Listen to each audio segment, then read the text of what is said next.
Hello, I'm Patrick Christie's. And I'm Mercy Moroki. Make sure that you join us Monday to Thursday, 10 a.m. until midday, right here on GB News for To The Point. We're not afraid to talk about the topics that matter to you or the big topics that always matter. We cover absolutely everything, from the breaking political stories of the day to law and order, what's going on in the channel. We're not afraid to hold people to account. We always make sure we include your views on our show. Indeed, if you're thinking it, you can guarantee that we're saying it. So make sure you join the conversation with us, 10 a.m. until midday, Monday to Thursday, for To The Point on GB News. I'm Dan Wootton. Join me Monday to Thursday from 9 to 11 for the feistiest and most fun news debate on TV, where free speech reigns. I'll bring you a sharp take on the day's biggest stories, bombshell newsmaker interviews, and A-list guests. And I guarantee you, no spin, no bias, no censorship, and no reason to go to bed. That's Dan Wootton tonight, Monday to Thursdays from 9 on GB News.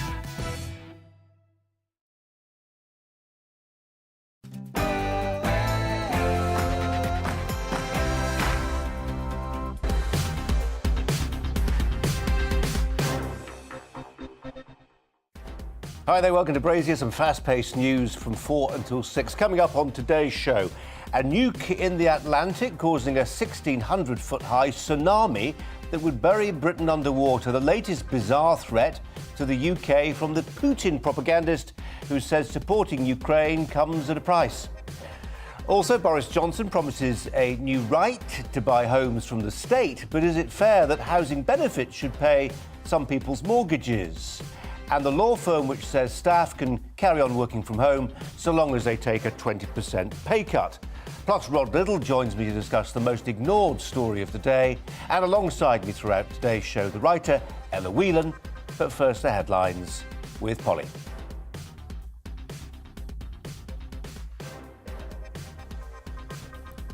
Colin, the latest news headlines. At least 300 people have been intercepted on up to 9 small boats in the English Channel so far today. Yesterday, the Ministry of Defence confirmed 254 people arrived in 7 small boats. It follows 11 days without crossings, with strong winds and choppy seas believed to have been a factor. A survey of asylum seekers in northern France has found 3/4 of them would still try to reach the UK, despite the possibility they could be sent to Rwanda. The refugee charity Care for Calais says the government's plans have done little to stop people from making the journey across the English Channel. The Labour leader Sir Keir Starmer says an international coordinated criminal response is now needed to tackle the problem. Worked on international criminal organisations before when I was Director of Public Prosecutions. I know what can be done if you've got teams working together across Europe all the way along those routes, absolutely bearing down on these criminal gangs and working very closely with the French authorities as well. Well, officials in Russia say shelling has resumed on the steel plant in the besieged city of Mariupol. The Ukrainian officials say the shelling continued soon after buses carrying evacuees left. Footage shows evacuees emerging from the plant's rubble and being led to waiting coaches. We lived in the basement starting from the 27th of February. We didn't leave because our house is in close proximity with Azovstal. The whole time we were shelled with mines, and then airstrikes started. Our house is completely destroyed. We have a 2-story building. It's not there anymore. It burned to the ground. Meanwhile, Ukraine's Navy has released footage of what it claims shows a drone strike hitting 2 Russian high-speed patrol boats. The Raptor-class boats are said to have been destroyed at dawn near Snake Island in the Black Sea. Moscow has not yet responded to the claim, and GB News can't independently verify the video. Here, the Conservative MP Crispin Blunt has announced that he'll stand down at the next election. Last month, the former Justice Minister apologised for causing significant upset and concern after he tweeted to show support for an MP who'd been found guilty of sexually assaulting a 15-year-old boy. Blunt originally claimed the MP, Imran Ahmed Khan, was the victim of a dreadful miscarriage of justice before soon afterwards issuing an apology. And a senior Conservative is rejecting calls to introduce an all-women shortlist to replace the former MP Neil Parish. Parish sparked a by-election in his Tiverton and Honiton constituency after he resigned, after admitting to watching pornography in the House of Commons. Some Conservatives had suggested that a female candidate list should replace him. The Minister for Higher and Further Education, Michelle Donnellan, told GB News imposing arbitrary quotas didn't do women any favours. I find quotas demeaning to women. Women can certainly get there on their own merit. We've seen that with 2 female prime ministers in my own party. We have a Home Secretary who's female, a Foreign Secretary who's female. What we need to be doing is encouraging women to come forward to stand, removing the barriers. Meanwhile, thousands of voters will have no choice who to vote for in Thursday's local elections, as some council seats only have one candidate standing. In the 91 council seats, individual candidates will be elected automatically. The vast majority are in Wales, where 72 candidates will run unopposed. The Prime Minister's considering giving housing association tenants the right to buy homes they currently rent. The Telegraph newspaper reports that Boris Johnson has asked officials to draw up plans to help young people who are struggling to get on the property ladder in England. Freddie Poser of the campaign group Priced Out says the government simply needs to build more homes. This wouldn't help solve the housing crisis. The housing crisis is fundamentally one of supply. We need to find a world where we're building enough houses.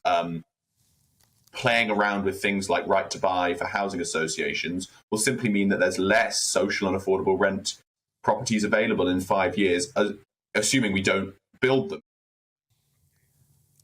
3 new photographs have been released to mark Princess Charlotte's 7th birthday. The young royal is seen with her arm around the family pet cocker spaniel, Orla, in a photograph taken by the Duchess of Cambridge. Princess Charlotte was snapped by her mum whilst in Norfolk at the weekend, enjoying the great outdoors. You with GB News, we'll have more news as it happens. Now it's time for Brazier.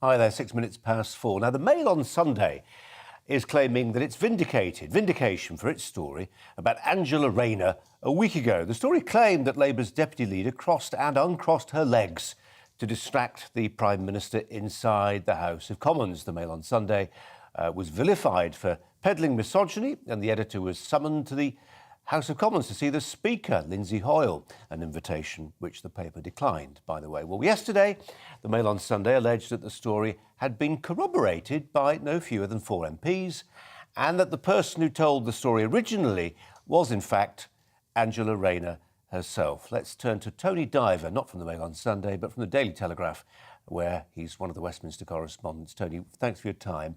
This is a story that's not gaining a lot of attention, it seems to me, looking across the news websites. I'd rather think it deserves some. What say you? Well, I don't know. I think it's been all over the front pages of several national newspapers, hasn't it, over the last couple of weeks? The Daily Mail and the Mail on Sunday itself, I think, has run it on the front page 5 or 6 times. I know my own newspaper's written about it on the front as well. And I think the story is interesting because it gets to the heart of misogyny in Westminster, an issue which we've seen across a variety of different news stories in the last couple of weeks, matters to a lot of people, and rightly so. But it also is a bit of a tit-for-tat row about who said what and when. And the Tories and Angela Rayner have got differing accounts, clearly, of where exactly that claim came from. Yeah, but who said what and when really matters, doesn't it? I mean, last week we had a couple of Tory MPs saying they'd seen Neil Parish, as it turned out, looking at pornography on his smartphone. So when they said what they'd seen, it really mattered. As of yesterday, I disagree with you. I think the story's really moved on as of yesterday. The Mail have now produced, not named, but they said, look, we've got a handful of MPs, and they all concur that they heard Angela Rayner make a joke, I won't use the word that she allegedly used, but telling a story, an anecdote which involved her crossing and uncrossing her legs. Now, we can set aside the whole question of whether that's then reported in a misogynistic way or whether the people who enjoyed that story were guilty of misogyny. But it does seem to be the case that it originated with Angela Rayner, and MPs have corroborated that.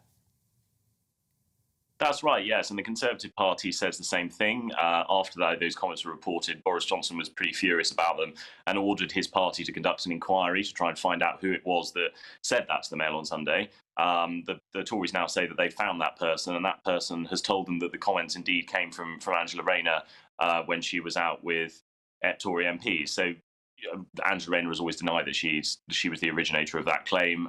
She says that it came from a Daily Mail story that was published on Mail Online some weeks before.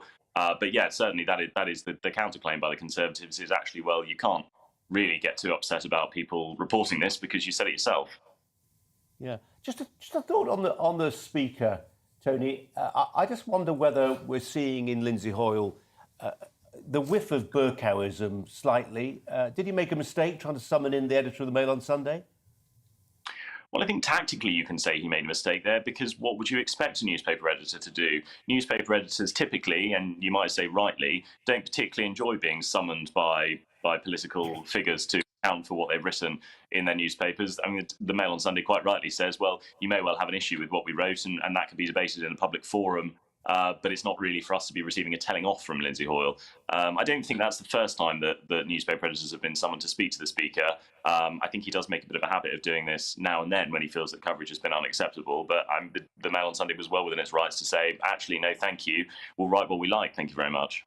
Tony, thanks very much indeed. Tony Diver there of the Daily Telegraph. Ella Whelan's alongside me, will be for the course of today's show. Ella, nice to see you. Thanks for coming in. I think that's why I'm leading on it today. I think it's a big deal what the Mail came up with yesterday. Tony Diver seemed pretty underwhelmed by it. Please tell me I'm right.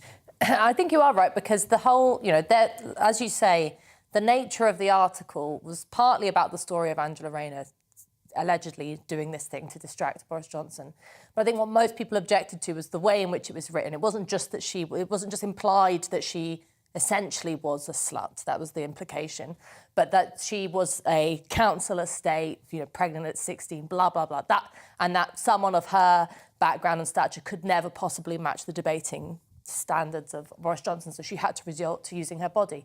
I don't think it sounds like her anecdote, the way she told it, went into that much detail. But as you say, putting that aside, the outrage against the Mail, particularly from Hoyle, was that the Mail that it was the Mail's fault. And what the Mail has come out and said, well, we're a paper, we reported what allegedly politicians told us. And this is your guest just on is a Westminster correspondent. I mean, primarily the job of Westminster correspondents is to report on, and most of the time, the gossip and whispers of Westminster. It's more than gossip and whispers. I mean, as far as we can tell, this thing really happened. I mean, personally, I think it's really dishonourable that somebody, one of those MPs who's enjoying a smoke and a joke with Angela Rayner, has then blubbed to the papers.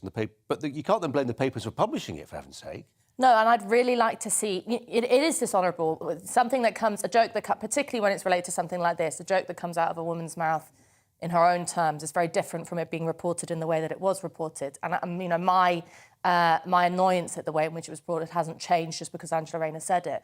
But the thing that I've actually been more annoyed about is the lack of rage from my fellow journalists at the assault on press freedom that was the Lindsay Hoyle interjection. Because if you have someone so high up in the House of Parliament being able to come in and either threaten to slap the wrists or indeed revoke the parliamentary pass of a journalist, I mean, I'd take a million Angela Rayner stories over that, because that is completely out of order. And I think it shows the lack of belief in press freedom among, sadly, many of my fellow colleagues who are not willing to even stand up for, press freedom extends to gutter press freedom. And a lot of people aren't willing to defend that. Ella, for now, thanks very much indeed. Now, has the prospect of being sent to Rwanda put off some would-be cross-channel migrants? After a fortnight of almost no small boats, some commentators were beginning to wonder whether the prospect of being sent to Central Africa was having a deterrent effect. Well, it may have done, but the weather also plays a role. And today the channel was becalmed, and with the good conditions came a flotilla of small boats bearing at least 300 people today. That's in addition to the 254 migrants who arrived yesterday when conditions were also set fair. Let's turn to the director of the Centre for Migration and Economic Prosperity, that's Stephen Wolfe. Stephen, hi to you. What did you make of today's arrivals and yesterday's too? Well, the numbers now add up to 7,000 this year, Colin, which still means that we're on track for 60 to 80,000 at the end of the year, because it's 3 times the same number last year. So the numbers haven't changed. I don't believe at the moment those channel migrants are yet in fear of arriving in the UK. And the main reason for that is they're not seeing or hearing anybody yet being transferred to those camps outside of the UK, and that is when we will see real change. And I think that was what we've always argued, that first of all, you needed to have a new scheme in place, but secondly, to actively encourage the deterrent effect, people needed to see it work. Yeah, and as you say, I mean, they need to see it. And actually, a lot of the migrants, if they have one thing on their person about them, it's a smartphone. And if and when people are sent for processing to Rwanda, they will see it. They will see it, and they can make a determination themselves based on the evidence of their own eyes. But we're a long way from that yet. Absolutely. And one of the key things that we're going to see is that the people traffickers are going to try and force more and more through until this, we call it Apple phone or iPhone justice, as they will see it happens. And you've got to be really thinking in the terms of a people trafficker. The numbers are increasing. We saw 300 yesterday, 254 the day before. They're trying to increase the numbers now before there is any real impact of the Rwanda deal. And the other thing that they're also banking on is they're banking on organisations like Care for Calais that you had in your clip, who are joining force with other organisations to take the government to court, arguing that this breaks international law. This we also expected. And this will also delay the deterrent effect. Stephen Wolfe, a push for time today. Going to leave it there, but appreciate yours joining us there from Greece. Stephen Wolfe.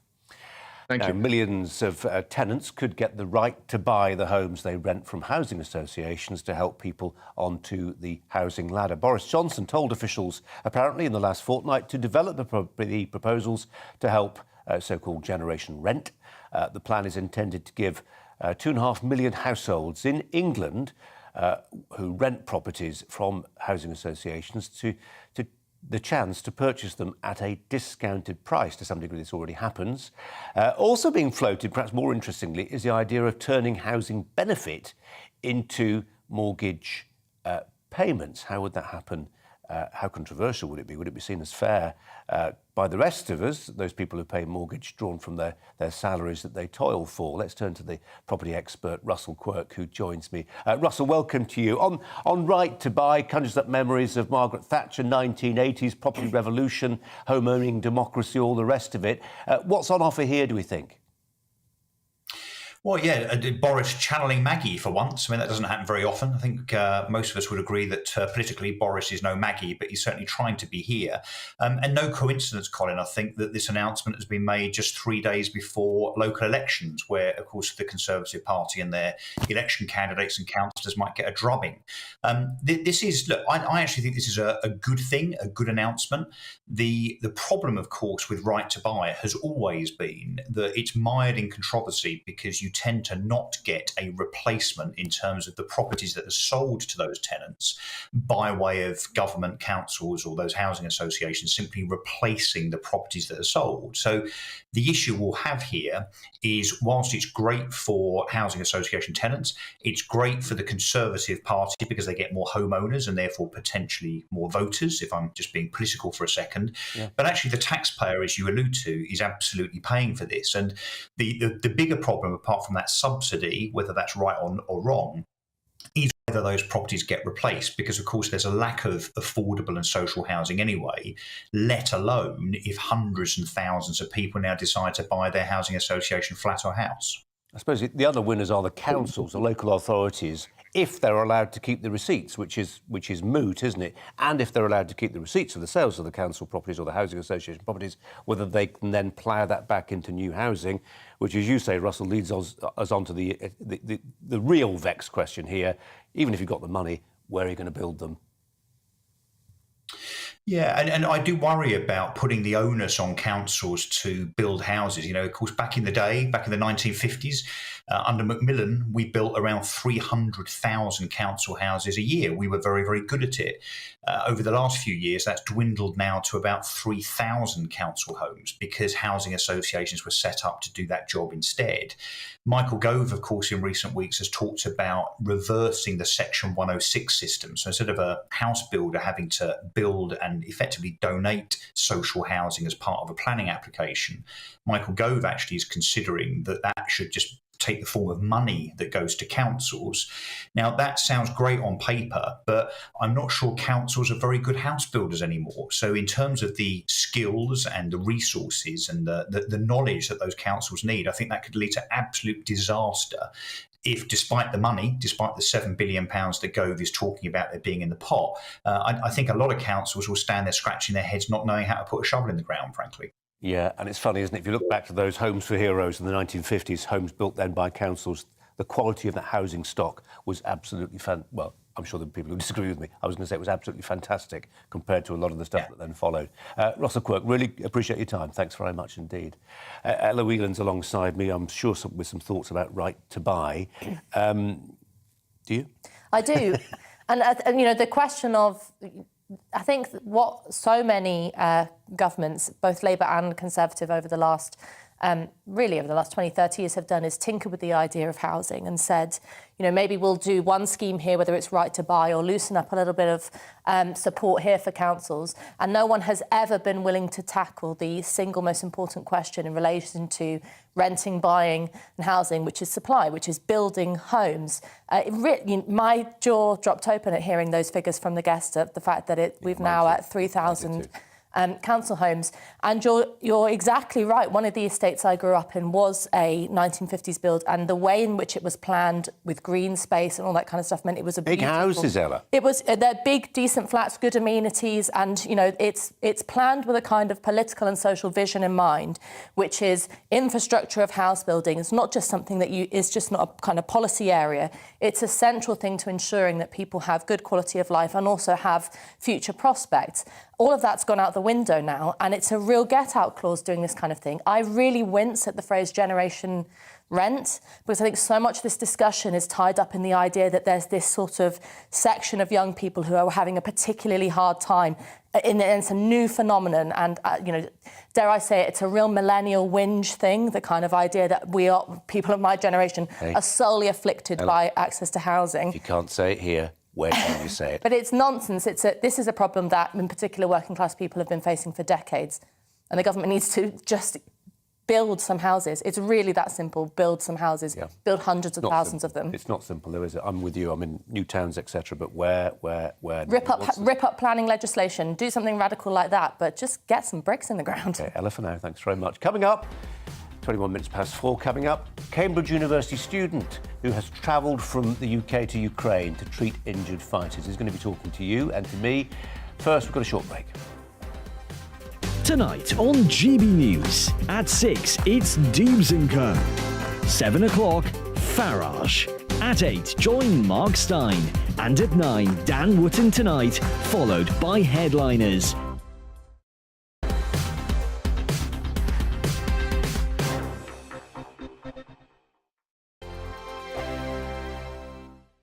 Hello, I'm Michelle Dewberry, and you can join me every weekday 6 till 7 on Dubes & Kerr. Me and my panel will get stuck right into the day's events, and I can tell you, in fact, I can warn you, expect some robust debate, some strong opinions and perspectives from both sides of the fence. It's about you at home as well. I love to read out all of your comments, or at least as many as I can. So join me, Michelle Dewberry, Monday to Friday, 6 till 7 on Dubes & Kerr. On radio, they call it the drive time slot, 4 p.m. until 6 p.m. as listeners head home. It's that part of the schedule when the dust of the day's events begin to clarify, and we try to make sense of it for you. Brazier is drive time for radio and TV. It's fast, it's punchy, it's opinionated, there's a Brazier angle and a little bit of levity. That's the question. That's two questions, actually. That's Brazier, Monday to Thursday, 4 till 6 on GB News. Hello, I'm Patrick Christie's. And I'm Mercy Moroki. Make sure that you join us Monday to Thursday, 10 a.m. until midday, right here on GB News for To The Point. We're not afraid to talk about the topics that matter to you, or the big topics that always matter. We cover absolutely everything, from the breaking political stories of the day to law and order, what's going on in the channel. We're not afraid to hold people to account. We always make sure we include your views on our show. Indeed, if you're thinking it, you can guarantee that we're saying it. So make sure you join the conversation with us, 10 a.m. until midday, Monday to Thursday, for To The Point on GB News. I'm Dan Wootton. Join me Monday to Thursday from 9 to 11 for the feistiest and most fun news debate on TV, where free speech reigns. I'll bring you a sharp take on the day's biggest stories, bombshell newsmaker interviews, and A-list guests. And I guarantee you, no spin, no bias, no censorship, and no reason to go to bed. That's Dan Wootton Tonight, Monday to Thursdays from 9 on GB News.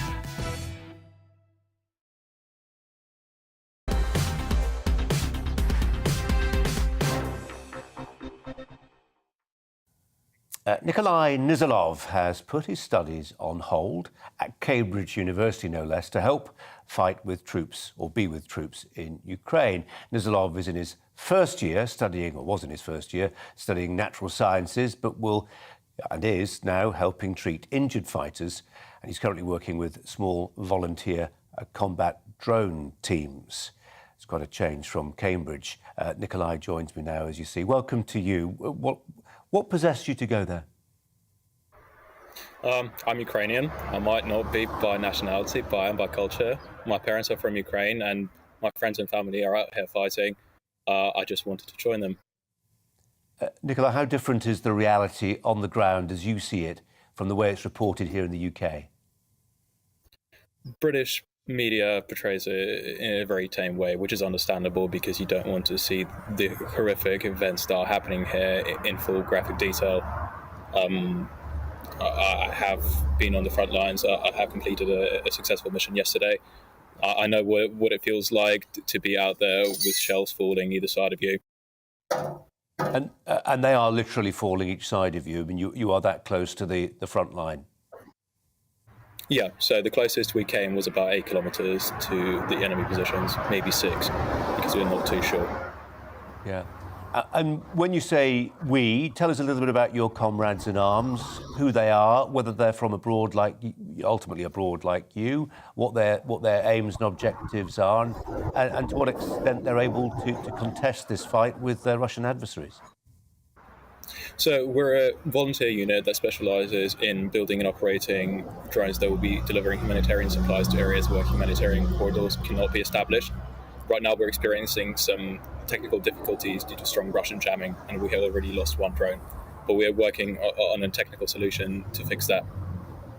Wow. I mean, I said you're studying, did I say, was it natural sciences, right? Natural sciences, yes. So you've got a science background, which presumably is one reason you're with the unit you're with. It has come in quite helpful. Having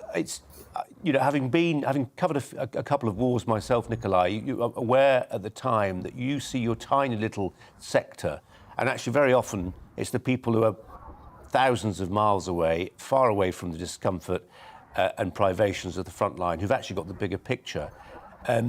But from your perspective, how is this war going? From where we are, it looks like stalemate. What are you seeing? Russian troops stand no chance. The only difference, the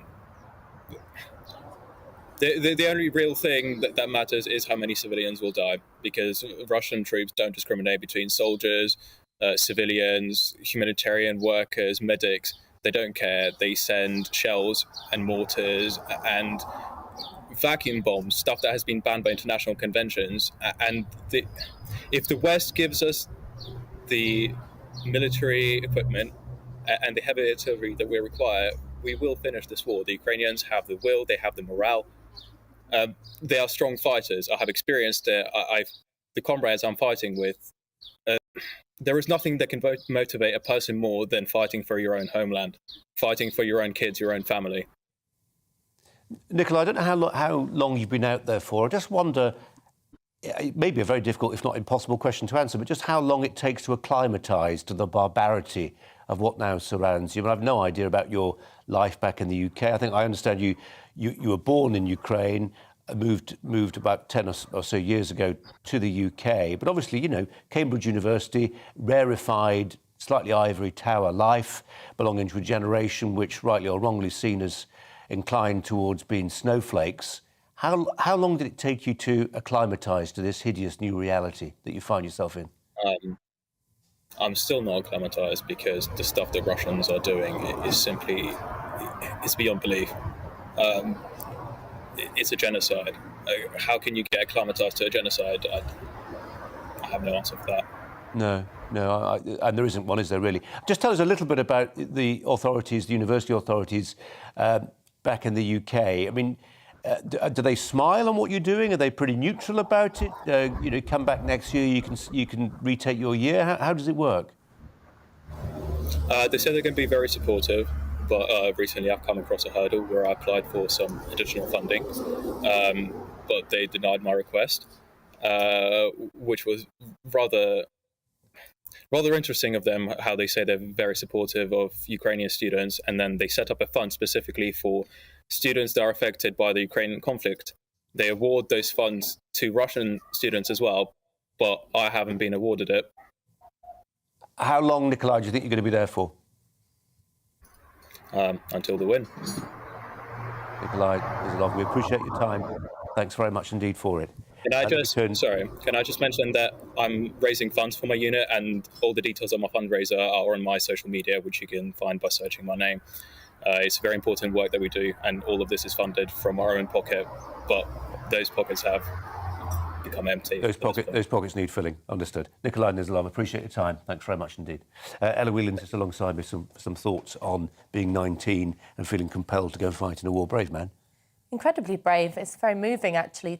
There's been so much disparaging of, in particular, this idea that there are sort of idiot young men who are leaving the UK and other countries to go and fight in volunteer forces, and how could they be so rash and so stupid? And I can't see what you could criticise about Nikolai's, not just his bravery, but also his understanding that the way he described fighting for your own country, your own people, your own families is really the human embodiment of this concept, sovereignty, that we talk about.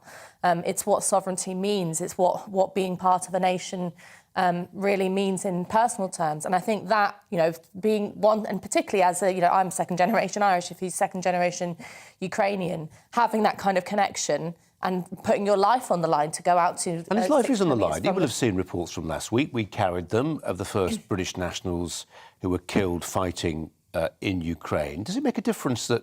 Do you draw any distinction between somebody like him, whose parents were Ukrainian, fighting for, in quotes, his homeland, and those people who are a bit more like the sort of Spanish Civil War International Brigade, who felt, my God, this is a global injustice, I'm going to go and put my life on the line, even though I'm not Ukrainian?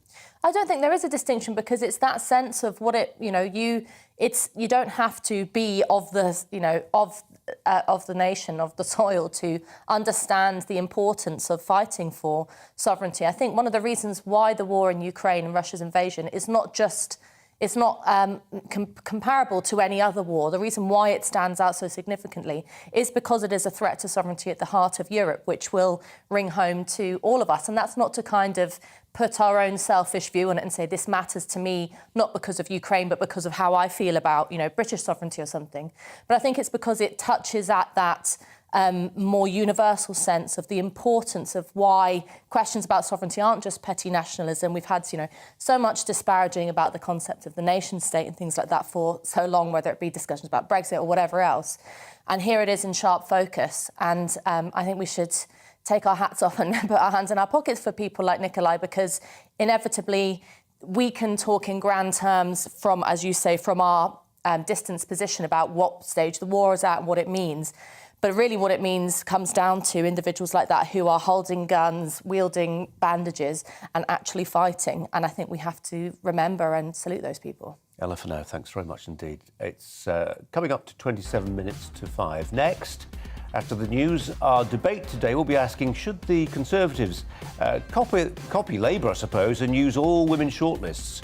This for the by-election to replace Neil Parish, now a household name for watching porn in the House of Commons. First, the news.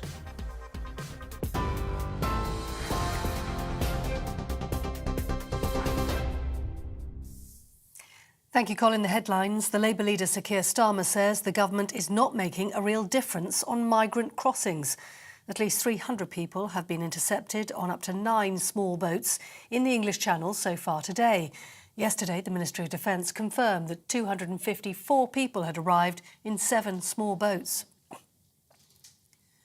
Ukrainian officials say Russia has resumed shelling on the steel plant in the besieged southern port city of Mariupol. They say it continued soon after the buses carrying civilians left. Footage shows evacuees emerging from the plant's rubble and being led to waiting coaches. Ukraine's Navy has released footage of what it claims shows a drone strike hitting 2 Russian high-speed patrol boats. The Raptor-class boats are said to have been destroyed at dawn near Snake Island in the Black Sea. Moscow hasn't yet responded to the claim, and GB News can't independently verify that video. Here, thousands of voters will have no choice who to vote for in Thursday's local elections, as some council seats only have one candidate standing. In the 91 council seats, the individual unopposed candidates will have to be selected automatically. And 3 photographs have been released to mark Princess Charlotte's 7th birthday. The young royal is seen with her arm around the family's pet cocker spaniel, Orla, in one photograph, and in the others as well, taken by the Duchess of Cambridge, her mum. Happy birthday, Charlotte. On TV, online and on your radio via DAB+, here with GB News. Colin Brazier is back after the break.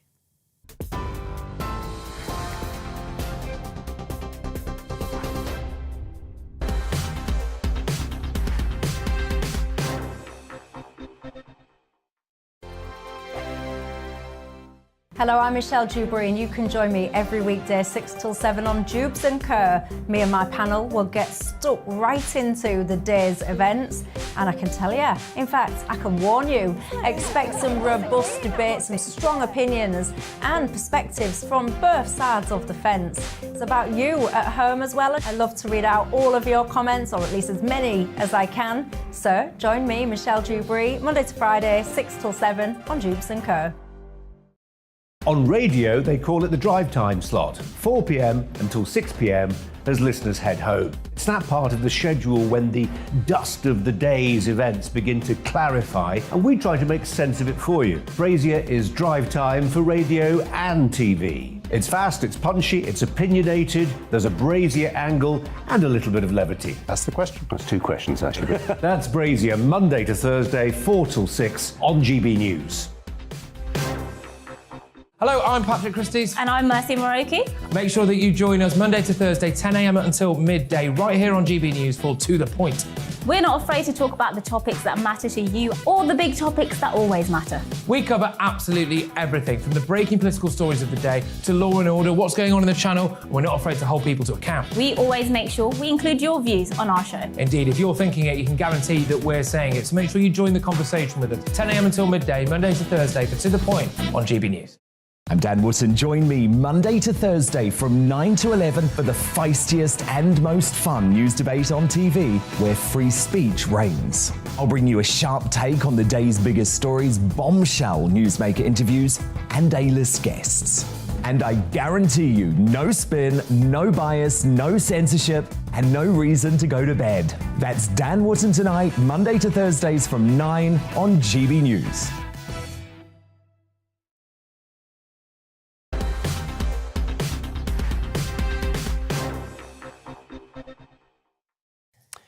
No, there is to be a by-election in the Devonian seat vacated by Neil Parish. The MP resigned after admitting to watching pornography on his smartphone in Parliament. But should his successor automatically be a woman?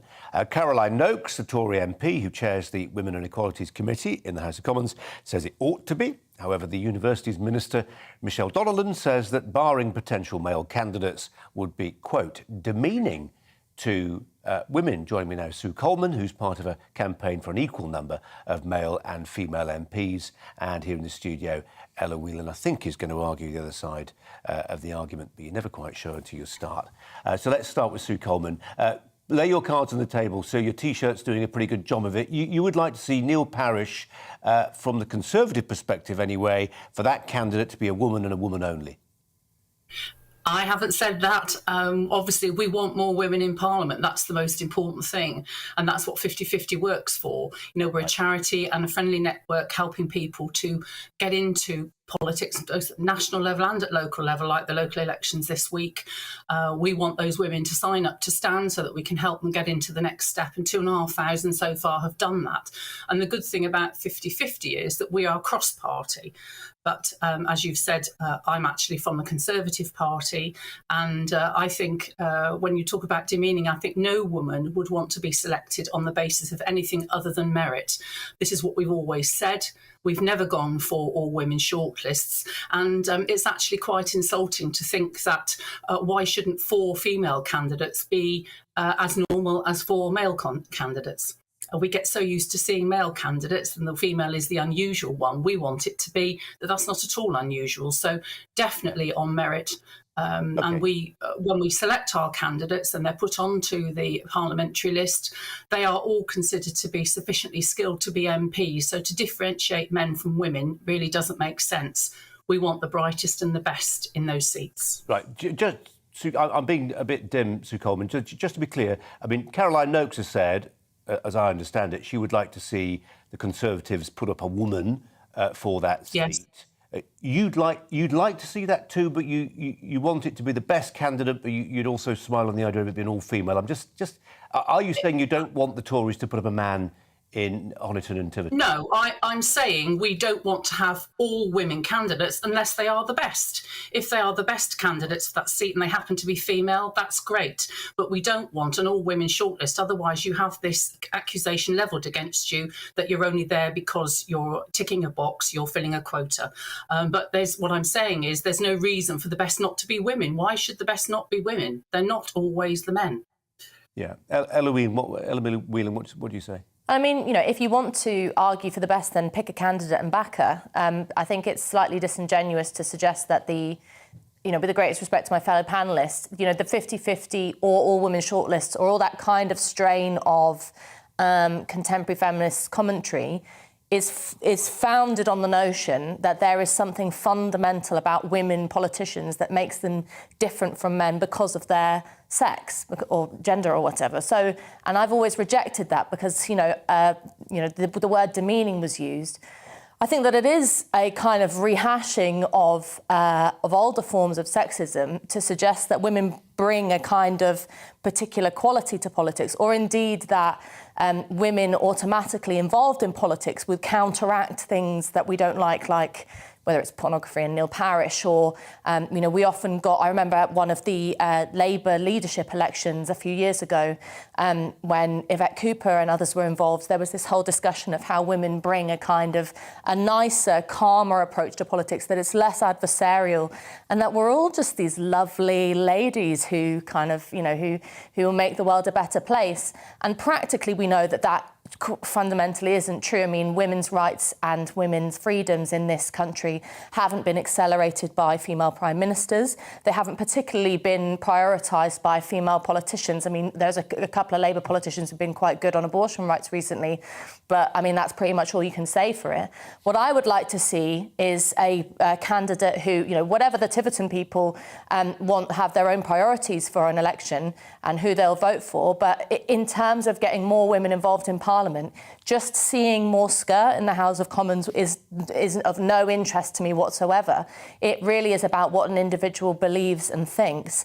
And, I think you have to draw clear lines here, which is that if you support a kind of 50-50 campaign, you are saying that men and women are fundamentally different on the basis of their biological makeup because they're men and women. And I just reject that. Sorry, I've lost sound there. Yeah. I've lost sound there, sorry. Mikey, she's going to have to do it all over again soon. That was the best part of 90 seconds. I'm sorry, I can't hear you. Oh, that's a pity. Can you hear me now, Sue? Can you hear me? No? She's lost it. Oh, not I can't She's lost it. Oh, what a shame. That's a real shame. We'll try and fiddle with... we'll try and do some fiddling and see if we can get that sound back, but I don't think it's looking very promising. It's a shame. That was good. That was potentially going to be... The thing is, what I agree with Sue is that there is this sort of idea that everybody's on a level playing field, and we know that there has been a history of sexism, particularly in politics, in the past. I think it has changed quite drastically over the last 20 years. But I just can't get over this stumbling block that there is a fundamental difference in the way in which women and men approach politics. I'm sort of with you and I'm not with you. So I'm with you when I think of, we were talking about Angela Rayner earlier, somehow a more feminised cockpit of the nation will be kinder and nicer. Well, Angela Rayner was talking about Tories being scum, and there were other women I can think of who were prepared to use language every bit as ad hominem as that. But I wonder whether Neil Parish, looking at his, surfing porn on his smartphone, a woman doing that? No, a woman wouldn't do that. And we know, it's one of these funny discussions that you have in society where it's kind of like, will all men watch porn? And then most women that I talk to say, well, no, I don't. And there's something to talk about there in terms of societal trends. But when it comes to politics, and women, particularly something I care very deeply about, which is women's freedom and women's standing in society, if you go down this patronising route of saying we always need that leg up, we always need that wink and a nudge and, I'll hold the door open for you, then that is the old kind of sexism that said that women are not equal to men and that we need men to step aside. I don't need men to step aside. I'll quite happily push them aside, and I think most people feel that way too. I'm not going to play Sue Coleman anymore. She had her moment. I've tried to offer up some of her views. I tell you what's surprising me. We've got a Twitter poll. We try to most days. This is asking a question about working from home. A London law firm has proposed an idea to cut the pay of staff who work from home by a fifth. If they're missing a fifth day, they lose their pay by a fifth. I thought there'd be a lot of people saying, that's great, that's fair. No, there's it's 2/3, a third. And actually a third of people are saying, actually, these people are still working from home. And you take the view, actually, I shouldn't be surprised because it's quite a nice number. It's one of those things that working from home for most people, it is a mixed bag. If you have kids, it can be easy with childcare. It can also be terrible because you're trying to keep them quiet while you're doing a Zoom meeting. If you don't get that social atmosphere that you have at work, but you're also in your home, you can make yourself nice lunches, do what I do, is pet the cat for an hour as a kind of distraction tactic. Nice cat. And I think we should be honest about the fact that you fundamentally are not as productive when you are not with your colleagues. I know lots of people do freelance work and they often spend it alone. But I know myself, I'm not as disciplined as when I am in a work environment with people asking questions. You can bounce around ideas, and we used to say that particularly on a women's perspective, having women involved in the outside world, getting out of the home, was a very fundamental position of old school feminism. But lots of people face very long commutes. A lot of people, don't have the time to get up at 5 o'clock in the morning to make themselves a nice lunch and have to spend every day eating a Sainsbury's sandwich. And, there's misery in that too. So I think I'm not surprised that people like the working from home thing, but I think we have to, rather than just kind of banging the corporate drum of the importance of business and getting back into the office, which isn't convincing to me, I think we have to say that society doesn't exist unless we are all in the mix together. And that, we spend most of our time, most of us working.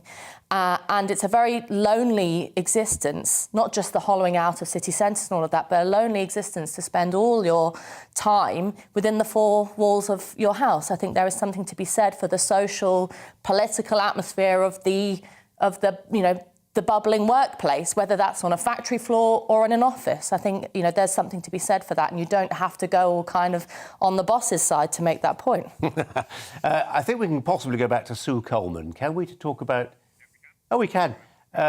Yes. Hi, Sue Coleman. Hello. Sorry, we're going to reintroduce you because apparently it's all working again. You've got 2 minutes, if you like, just to make your point about why, both you think that all women standing in the Conservative seat in Devon, vacated by Neil Parish, is a good idea, and how actually they can do it on their own, by their own lights.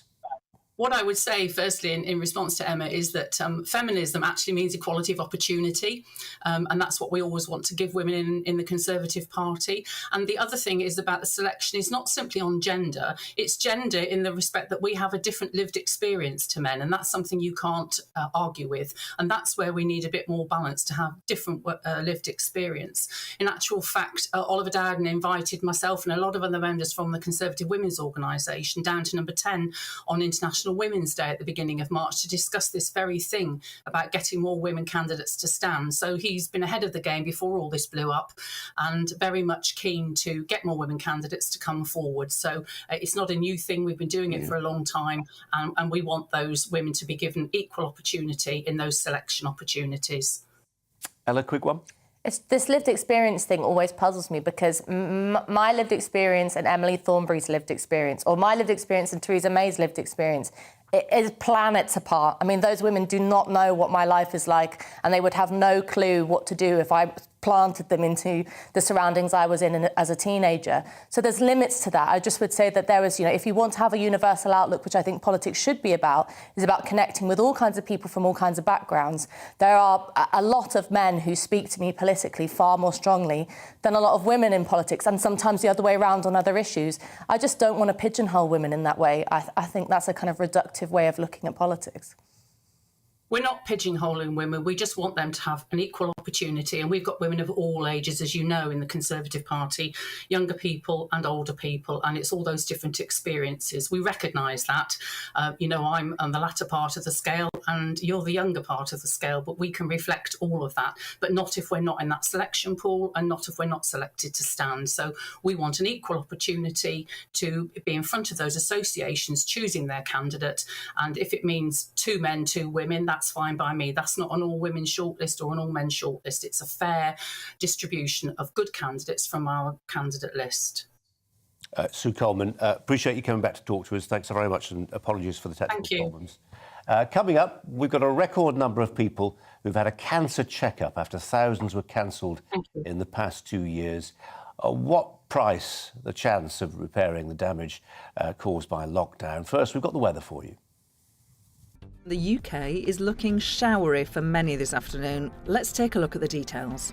Starting off in the southwest, after a slow start, things should brighten up here through the afternoon, making it feel warmer than yesterday. Watch out for a few showers though.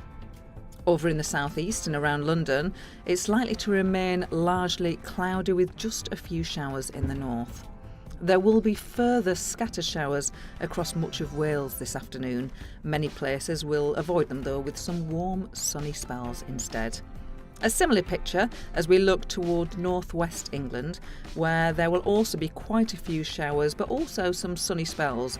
Temperatures will reach highs of around 16 or 17 Celsius.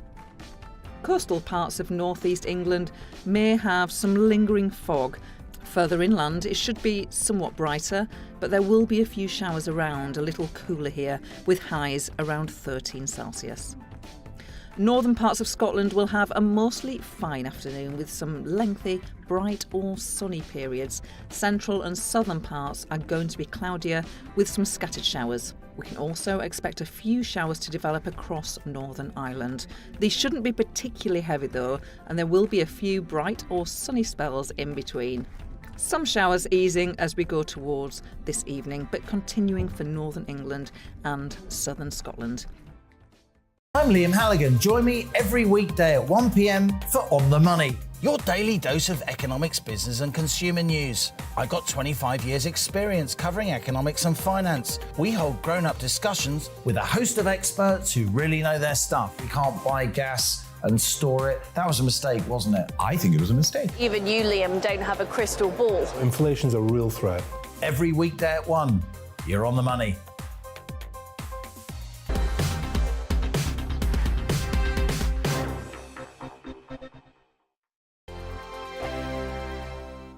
Hello, I'm Michelle Dewberry and you can join me every weekday 6 till 7 on Jubes & Kerr. Me and my panel will get stuck right into the day's events, and I can tell you, in fact, I can warn you, expect some robust debate, some strong opinions and perspectives from both sides of the fence. It's about you at home as well. I love to read out all of your comments, or at least as many as I can. So join me, Michelle Dewberry, Monday to Friday, 6 till 7 on Jubes & Kerr.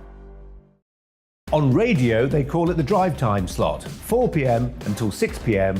as listeners head home. It's that part of the schedule when the dust of the day's events begin to clarify, and we try to make sense of it for you. Brazier is drive time for radio and TV. It's fast, it's punchy, it's opinionated, there's a Brazier angle and a little bit of levity. That's the question. That's two questions, actually. That's Brazier, Monday to Thursday, 4 till 6 on GB News. Hello, I'm Patrick Christie's. And I'm Mercy Moroki. Make sure that you join us Monday to Thursday, 10 a.m. until midday, right here on GB News for To The Point. We're not afraid to talk about the topics that matter to you or the big topics that always matter. We cover absolutely everything, from the breaking political stories of the day to law and order, what's going on in the channel. We're not afraid to hold people to account. We always make sure we include your views on our show. Indeed, if you're thinking it, you can guarantee that we're saying it. So make sure you join the conversation with us, 10 a.m. until midday, Monday to Thursday, for To The Point on GB News. I'm Dan Wootton. Join me Monday to Thursday from 9 to 11 for the feistiest and most fun news debate on TV, where free speech reigns. I'll bring you a sharp take on the day's biggest stories, bombshell newsmaker interviews, and A-list guests.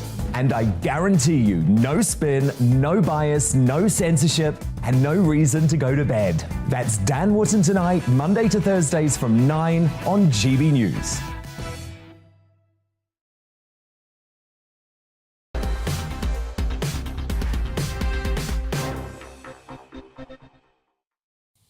A record-breaking 2.7 million people were referred for cancer checks in the past year, as figures do suggest the COVID pandemic saw numbers plummet in 2020, as you'd expect, sadly. The Health Service also said that the number of patients receiving cancer treatment has risen by around 2,000 since COVID struck. Meanwhile, suspected cancer referrals remained at around 116% of pre-pandemic levels, even during the peak of the Omicron wave, and rose overall from 2.4 to 2.7 million, as I say. Well, Professor of Oncology at St George's Hospital Medical School is Professor Angus Dalgleish, who joins us now. Professor, appreciate your time as ever.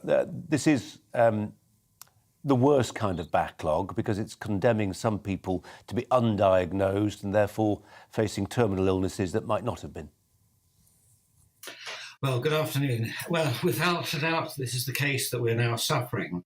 And we pointed this out right at the beginning of the first lockdown, that we had to be very careful in the consequences of the lockdown and how little the effect could actually have been on the number of people dying of COVID relative to the number of people who would die in the next year, 2 years, coming years, because of the failure to diagnose cancer very early on.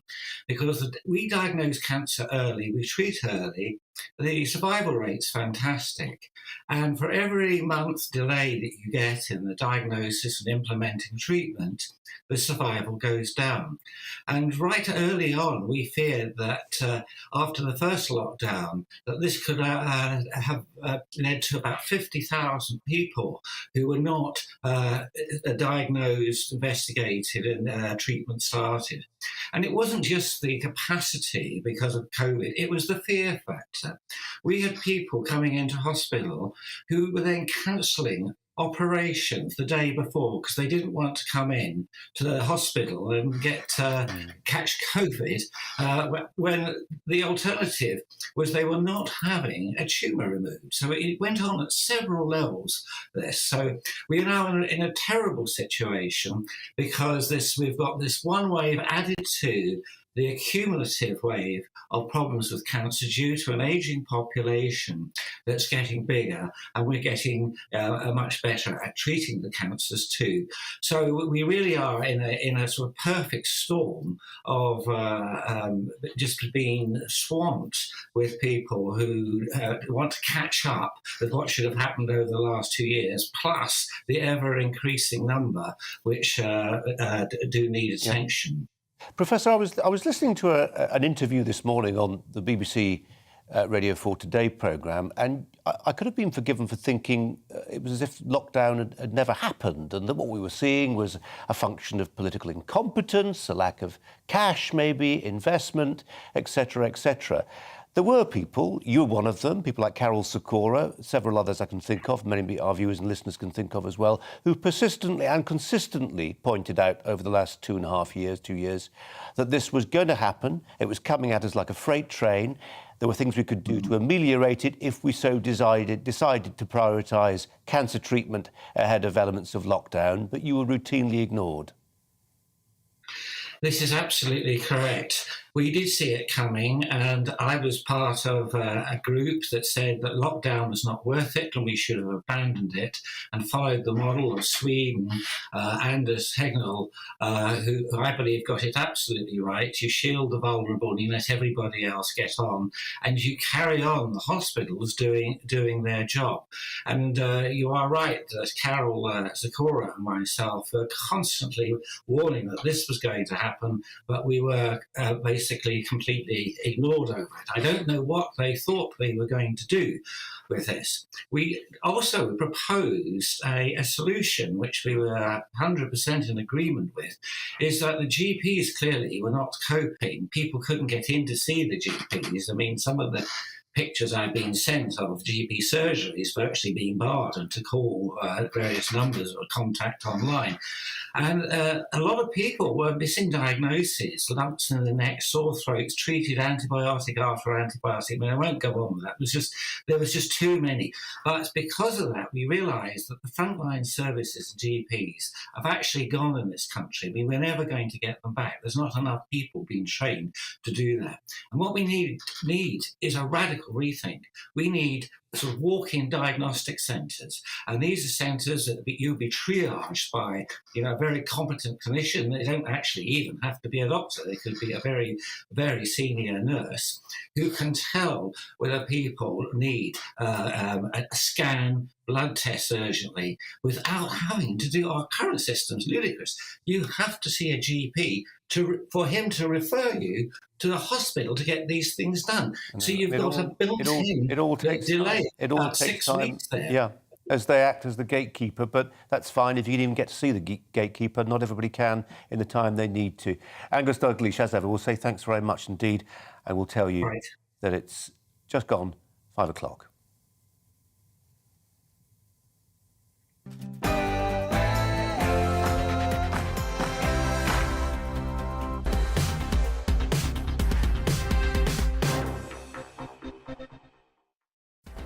And coming up on today's show, a nuke in the Atlantic causing a 1,600-foot high tsunami that would bury Britain underwater. The latest threat to the UK from the Putin propagandist who says supporting Ukraine comes at a price. Also, Boris Johnson promises a new right to buy homes from the state. But is it fair that housing benefits should pay some people's mortgages? And the law firm which says staff can carry on working from home so long as they take a 20% pay cut. That plus Rod Biddle, who's joining me to discuss the most ignored story of the day. And alongside me throughout today's show, the writer Ella Whelan. But first, the headlines with Polly.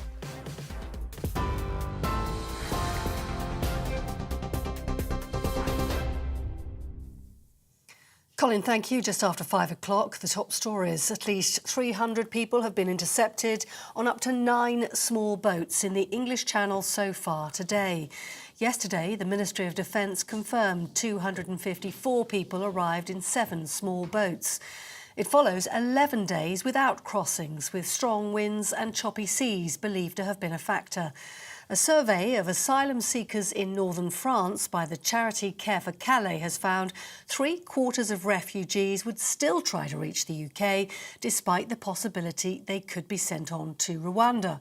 The Labour leader, Sir Keir Starmer, says an international coordinated criminal response is now needed to tackle the problem. Worked on international criminal organisations before when I was Director of Public Prosecutions. I know what can be done if you've got teams working together across Europe, all the way along those routes, absolutely bearing down on these criminal gangs and working very closely with the French authorities as well.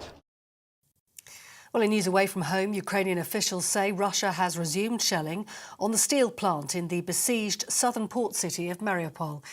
They say it continued soon after buses carrying civilians left. Footage shows evacuees emerging from the plant's rubble and being led to waiting coaches. Mariupol resident Natalia says she had to hide in a nearby basement during the shelling of the steel plant. We lived in the basement starting from the 27th of February. We didn't leave because our house is in close proximity with Azovstal. The whole time we were shelled with mines, and then airstrikes started. Our house is completely destroyed. We have a 2-story building. It's not there anymore. It burned to the ground. Meanwhile, Ukraine's Navy has released footage of what it claims shows a drone strike hitting 2 Russian high-speed patrol boats. The Raptor-class boats are said to have been destroyed at dawn near Snake Island in the Black Sea. Moscow hasn't yet responded to the claim, and GBNews can't independently verify the video yet. The Conservative MP Crispin Blunt has announced he'll stand down at the next election. Last month, the former Justice Minister apologised for causing significant upset and concern after he tweeted support for an MP who was found guilty of sexually assaulting a 15-year-old boy. Blunt originally claimed the MP, Imran Ahmed Khan, had been the victim of a dreadful miscarriage of justice before quickly issuing an apology shortly afterwards.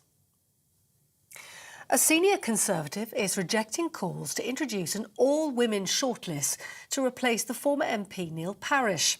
Parish sparked a by-election in his Tiverton and Honiton constituency after he resigned, admitting to watching pornography in the House of Commons.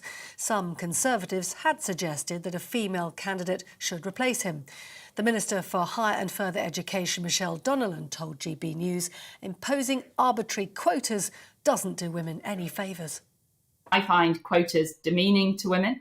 Women can certainly get there on their own merit. We've seen that with 2 female prime ministers in my own party. We have a Home Secretary who's female, a Foreign Secretary who's female. What we need to be doing is encouraging women to come forward to stand, removing the barriers. One of Britain's most wanted men has been arrested after trying to fly to Portugal using a fraudulent passport. Alex Mail from Weston-super-Mare in Somerset is accused of drug trafficking and money laundering. He's been on the run since December 2020 when he skipped bail and fled to Spain. The National Crime Agency says he was detained at Lisbon Airport on Saturday after arriving on a flight from Turkey where he'd been refused entry.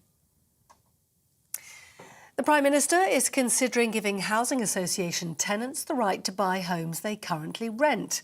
The Telegraph newspaper reports that Boris Johnson has asked officials to draw up plans to help young people struggling to get onto the property ladder in England. But Freddie Poser of the campaign group Priced Out says the government simply needs to build more homes. This wouldn't help solve the housing crisis. The housing crisis is fundamentally one of supply. We need to find a world where we're building enough houses, playing around with things like right to buy for housing associations will simply mean that there's less social and affordable rent properties available in 5 years, assuming we don't build them. 3 new photographs have been released to mark Princess Charlotte's 7th birthday. The young royal is seen in the photographs with her arm around the family pet, Cocker Spaniel Orla. And the photographs were taken by her mum, the Duchess of Cambridge. Princess Charlotte was snapped whilst on holiday in Norfolk over the bank holiday weekend, enjoying the great outdoors. You with GB News, more news as it happens. Now it's time for Brazier.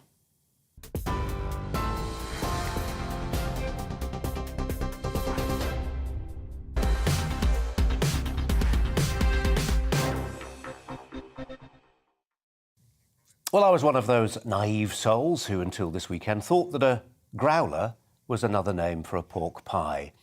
Apparently, in some parts of Britain, it's a vernacular term for something altogether more anatomical. I mention this because the word, I won't use it again lest it causes offence, is central to the strange case of Angela Rayner and claims of Fleet Street misogyny. Do bear with me.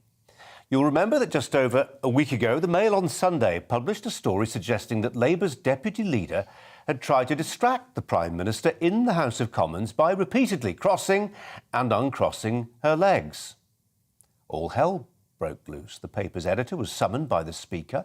Boris Johnson and Keir Starmer united in condemning such patriarchal reporting and the sexist assumptions behind it.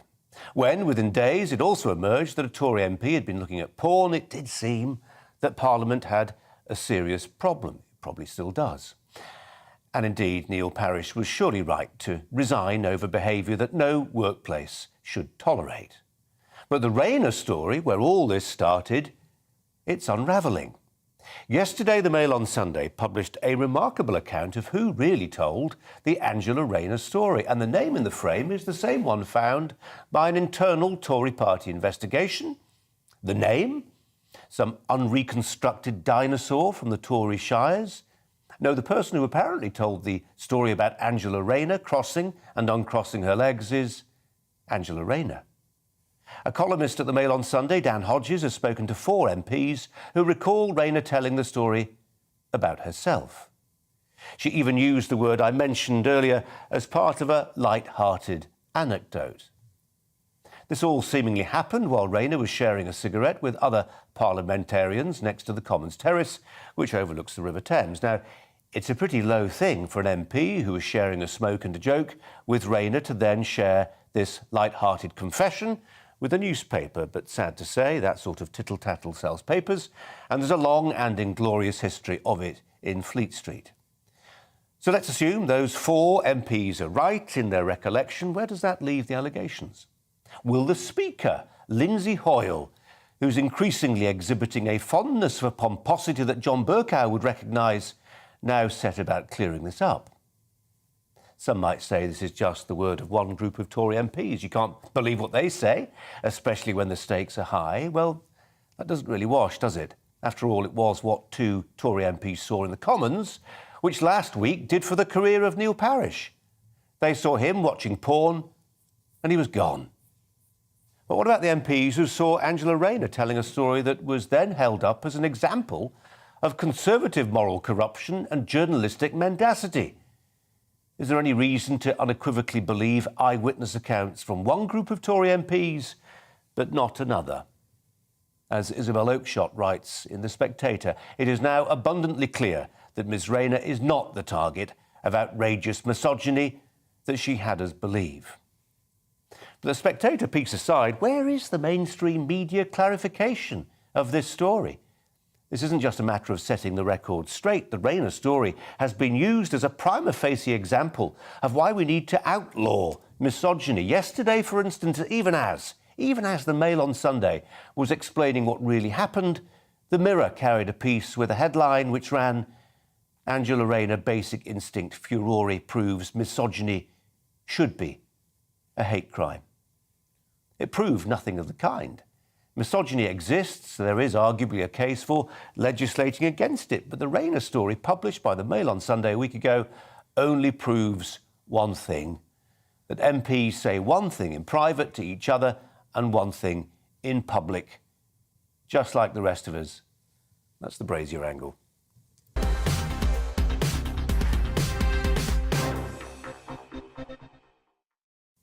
Let's turn then to Rod Liddle, Associate Editor of The Spectator. Rod Liddle, welcome to you. What did you make of the Mail on Sunday story yesterday? Well, do you know, ever since Gate first emerged in 1974 with the defenestration of Richard Nixon, I have longed and yearned for there to be a Growler Gate. And I'm absolutely delighted that we have one now. And it's been 50 years almost in the coming. What did I think? What did I think of the story originally? I thought, that's a bit misogynistic. I didn't think as many women MPs and indeed commentators and columnists were clamouring that it was, as I heard one woman say, horrific, and words like that. It wasn't horrific. You know, the Holocaust was horrific. The death of a child is horrific. Calling someone a name, making this slight about Angela Rayner was very rude and perhaps Neanderthal, but it wasn't horrific.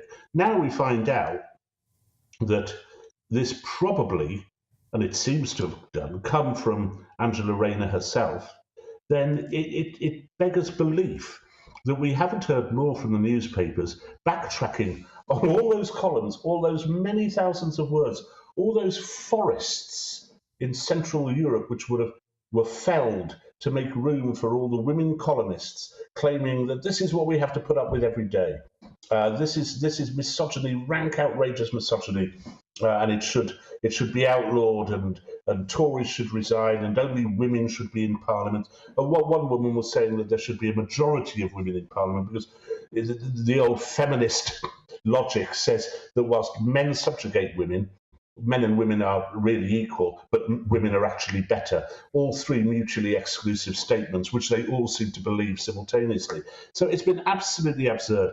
And I want to hear from those women columnists about what they say. The other thing it does is it saddens me a little bit.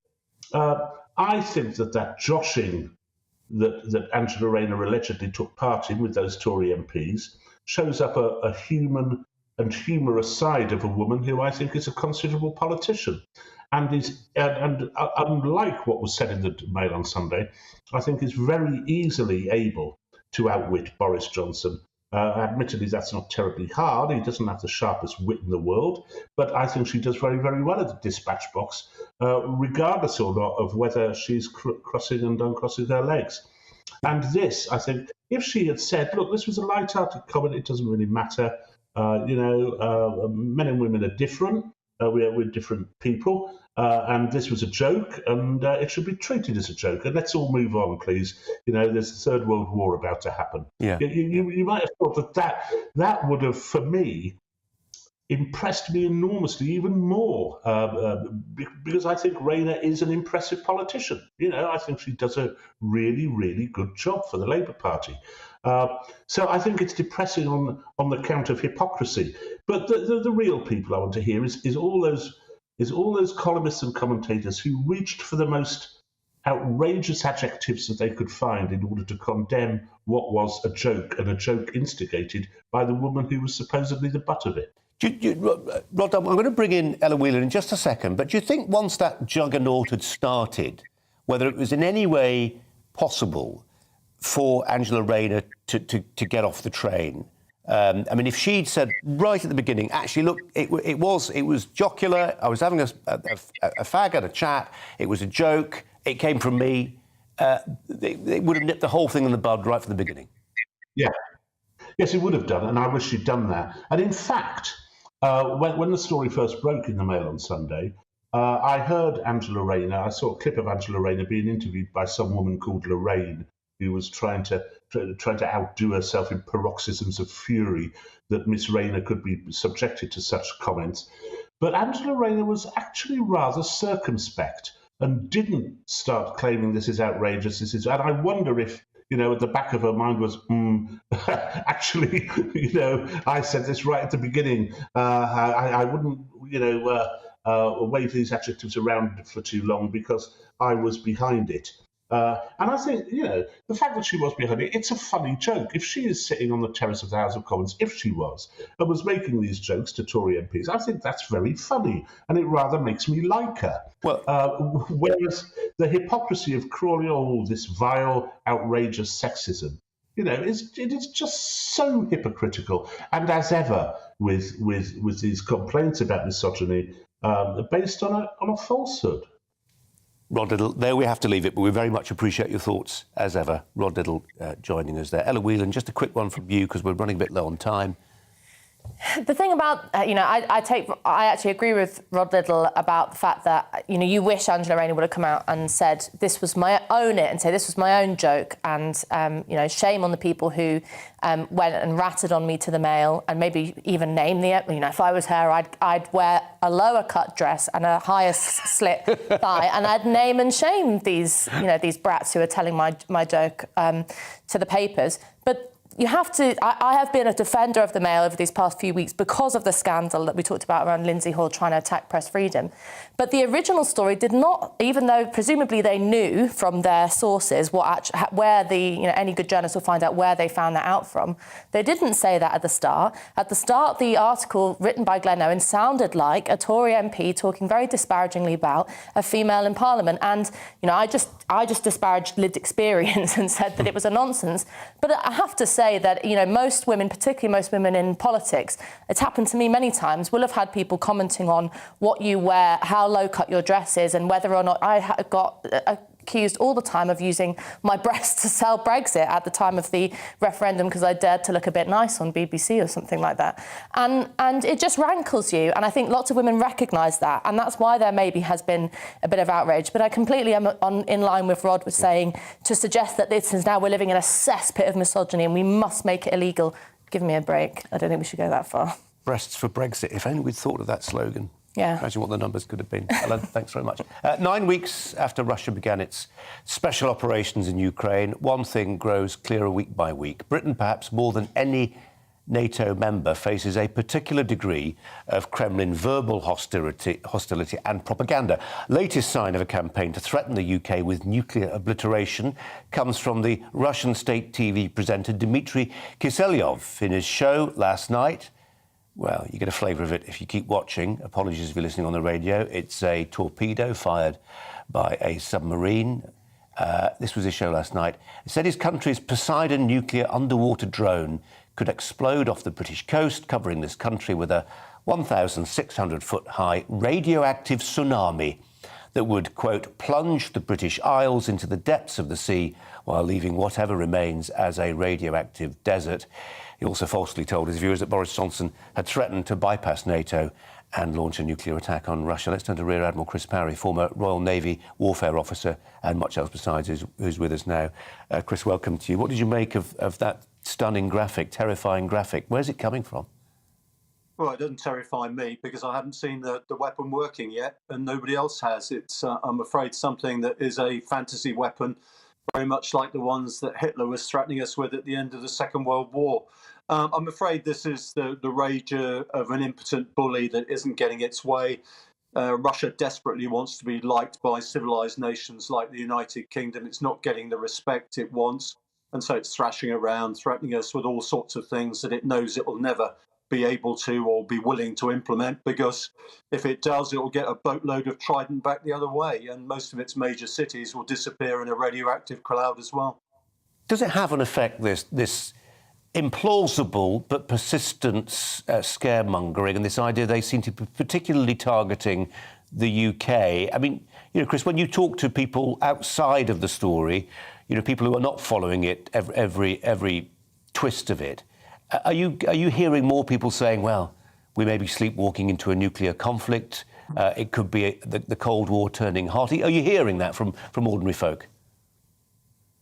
Well, I think people the Russians are trying to make everybody feel anxious about things they don't know about. But, you know, take it from me, there's no way that the Russian mafia oligarchies at the top of this organisation are going to risk annihilation on their own side for the sake of a regional conflict. This is huffing and puffing. It's what big bad wolves do in the world when they don't get their way. They simply cannot risk the sort of retaliation that they will get back if they use any sort of nuclear device. And of course, what they're forgetting, of course, is that radioactive tsunami has got more than enough energy to make its way across Europe into Russia as well. I mean, this is just brainless thinking.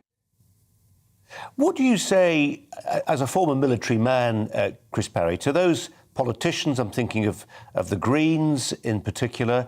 To some degree, the SNP have had some interesting things to say about NATO membership as well. What do you say to those politicians who feel that nuclear weapons have no role to play in deterring the advances of an aggressor like Vladimir Putin? It seems to me, it will seem to a lot of people, that right now we've been reminded in the cruelest way, whether he's crazy or not, he's got nuclear weapons.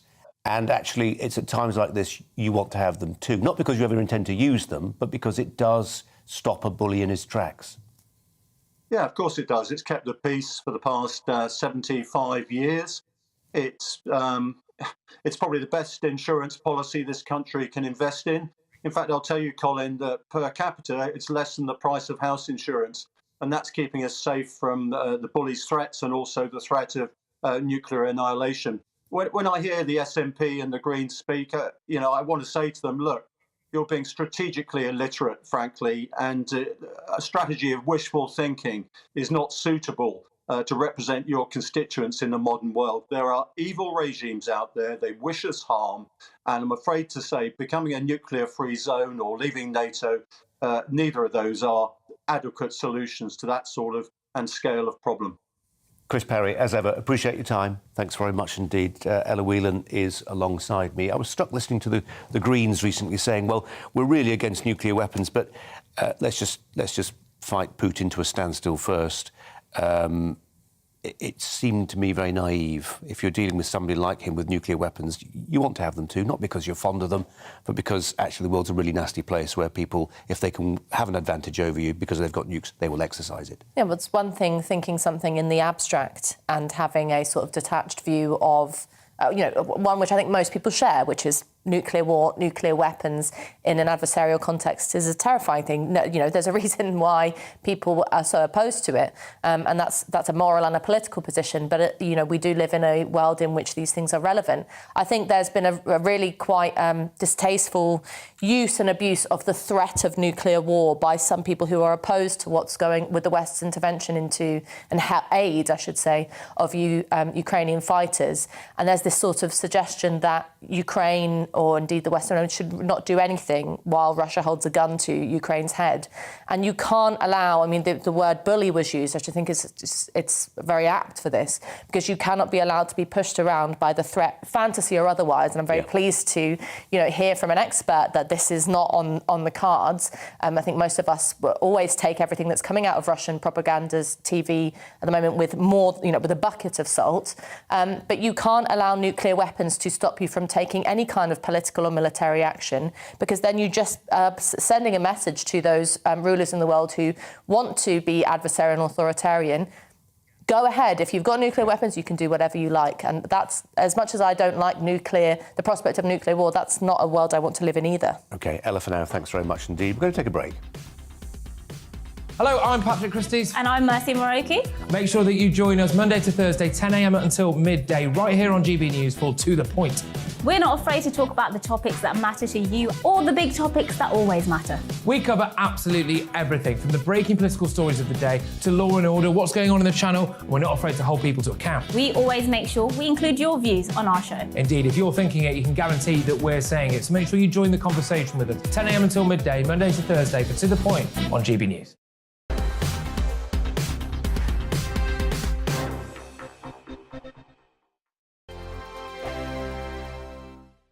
Hello, I'm Michelle Dewberry, and you can join me every weekday 6 till 7 on Jubes and Kerr. Me and my panel will get stuck right into the day's events, and I can tell you, in fact, I can warn you, expect some robust debates, some strong opinions and perspectives from both sides of the fence. It's about you at home as well. I love to read out all of your comments, or at least as many as I can. So join me, Michelle Dewberry, Monday to Friday, 6 till 7 on Jubes and Kerr.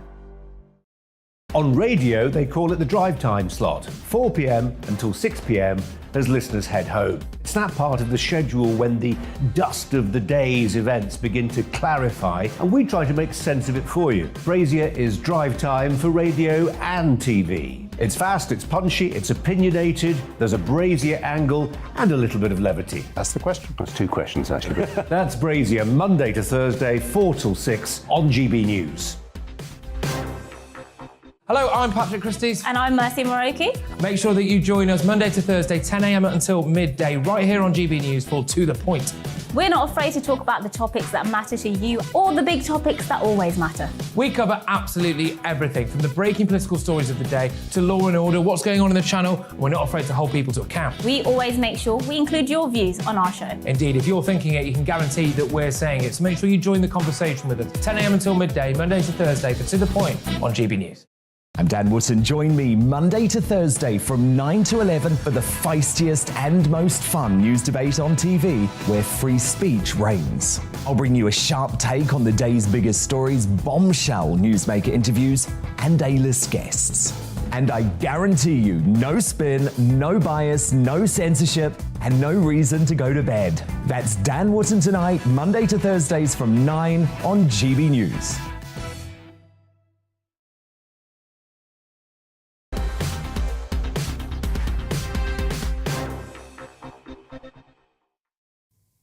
27 minutes past 5. Now, a top city law firm has offered its staff the option to work from home permanently, but in exchange for a 20% pay cut. This is the idea emanating from Stevenson Harwood. They'll make the offer to all staff except the company's partners. The practice's junior lawyers have a starting salary of £90,000, meaning an employee who worked from home would lose something in the order of £18,000. The move comes as many London-based businesses try to entice workers back to the office. For example, Hogan Lovells, another city law firm, recently paid for puppies to come to the office for 2 days. True. Let's turn to my fellow GB News presenter, Calvin Robinson, for thoughts on this. Calvin, I'll just share with you, actually, an online poll we've done. 3,500 people have exercised a preference. 2/3 of them say, yes, cut pay if you're permanently working from home, but a solid third insists that they're still working, and therefore, presumably, there ought to be no cut in pay. It's not equally divided, but there's a substantial minority who think that a company taking this kind of action is wrong. Yeah, I suspect that minority is the same people that are staying at home and not getting back to work. I think it's quite fair. I think it's, first of all, it's competing with expectations. So remote workers are a lot cheaper, and I've been saying for a good while that people should get back to work in order to save their own jobs, because if they don't, companies will soon learn that it's actually far cheaper to outsource to Eastern Europe and Asia than it is to recruit homegrown talent. So if you can go to work, I recommend people should. But of course, there are other cost implications. So people won't be spending money on travel on the commute into work, so they won't need to be paid as much. There won't be the London waiting if people aren't coming into the city. And also, I think companies can get away with paying people a little less if they're not turning up to work. But people are doing themselves a disservice by not going to work. I think it's right for companies to incentivize in this way, because you're no longer supporting the local economy. You know, the high street will die if workers aren't there to go and get their coffee and their sandwiches. The high street has been pretty much replaced by coffee shops at this point. So GDP growth in the cities will go down. I think it's important not only for the economic aspects, but also social. We're a sociable species, you know, we're supposed to be around other people. But we learn a lot of things through osmosis. You know, younger workers will learn things from people that have more experience than them, pick things up that aren't explicitly taught in training sessions. And I think that's very important too. I'm not saying there can't be any kind of flexible working environments. And, you know, if you're a single parent and you want to work 70 days from home and 70 days in the office, fine. But for people like, you know, the civil servants who are just refusing outright to go back to work at all, it's silly. So, of course, they should be paid a little bit less. Well, on the civil servants, Calvin, it's particularly silly if they're still getting a London waiting, but they're not working in London anymore. That's undeniably true. Just to come at this from a slightly fresh perspective, well, I'm sure you've thought about it before. I mean, you know, we're both, in some respects, quite socially conservative. We certainly like the idea of strong families.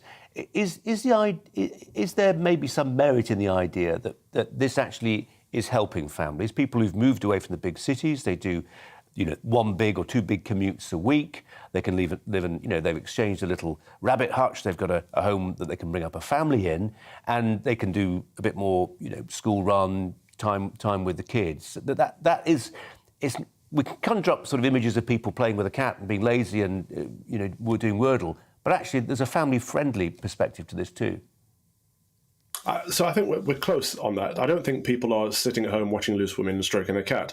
But what we actually see, the evidence suggests that people work harder if they're working from home, because you're not just working from home, you're living at work. And that means you're answering emails and you're on your laptop all hours of the day, and some people think they have to overcompensate to make up for the fact that they're not in the office. So actually, it eats away at family time. It's detrimental to family time. I think it's important to compartmentalize and say, now I'm at work, I'm in the office, and now I'm going home. This is my time with my family. And also, we want to separate those zones and make sure it's very clear, and we have boundaries in our life. We have a work-life balance, and that is vital for our mental health as well as our family health too. Calvin, for now, thanks so much for joining us this afternoon. Really appreciate your time. Calvin Robinson there, Ella Whitland alongside me. People meet their partners at work, friends at work, and Calvin used the word osmosis. There is that trickle down of knowledge and customs and behaviour, all from work, just sort of tuning in and listening and seeing what's going on.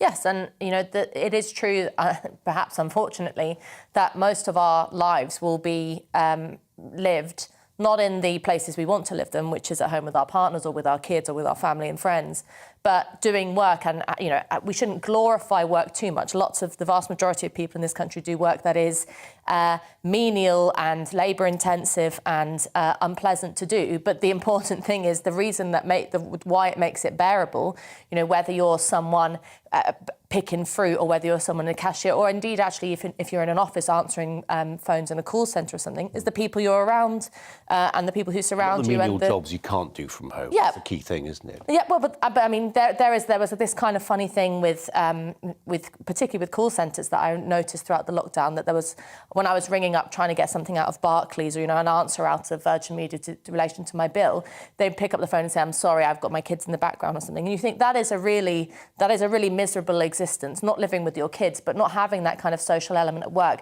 But in relation to the 20% pay cut, I think I have to oppose on principle any kind of punitive measures that a business would put in which would cut workers' pay. I mean, businesses don't pay for workers' travel time. So this isn't just about saying you don't work in London, so we're cutting your train fare. They don't cover train fare, most don't. So this is not in relation to that. I think we should make work and make workplaces more people-friendly. And most importantly, I think for women, that includes involving childcare and, flexible working hours. Let's not, though, give up the social aspect of work. Nobody's a real big fan of work. There's a difference between work and careers. But, the social aspect of it, I think, really should not be overlooked. OK, Ella, for now, thanks very much indeed. If you've got strong views, you can express them through our Twitter poll. It's just about still live. Here's the news headlines with Polly first.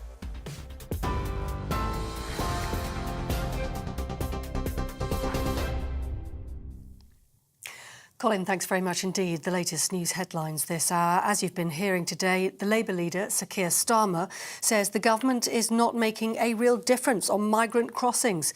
At least 300 people have been intercepted on up to 9 small boats in the English Channel so far today. Yesterday, the Ministry of Defence confirmed that 254 people arrived in 7 small boats. Ukrainian officials say Russia has resumed shelling on the steel plant in the besieged southern port city of Mariupol. They say it continued soon after buses carrying civilians left. Footage shows evacuees emerging from the plant's rubble and being led to waiting coaches. And Ukraine's Navy has released footage of what it claims shows a drone strike hitting 2 Russian high-speed patrol boats. The Raptor-class boats are said to have been destroyed at dawn near Snake Island in the Black Sea. Moscow hasn't yet responded to the claim, and GBNews can't independently verify the video yet. One of Britain's most wanted men has been arrested after trying to fly to Portugal using a fraudulent passport. Alex Mail from Weston-super-Mare in Somerset, who's accused of drug trafficking and money laundering, has been on the run since December 2020. The National Crime Agency says he was detained at Lisbon Airport on Saturday. And happier news, 3 photographs have been released to mark Princess Charlotte's 7th birthday. The young royal is seen with her arm around the family pet Cocker Spaniel Orla in one photograph, taken by the Duchess of Cambridge, her mum. On TV, online and on your radio via DAB+. You're with GB News. More from Colin Brazier in just a moment.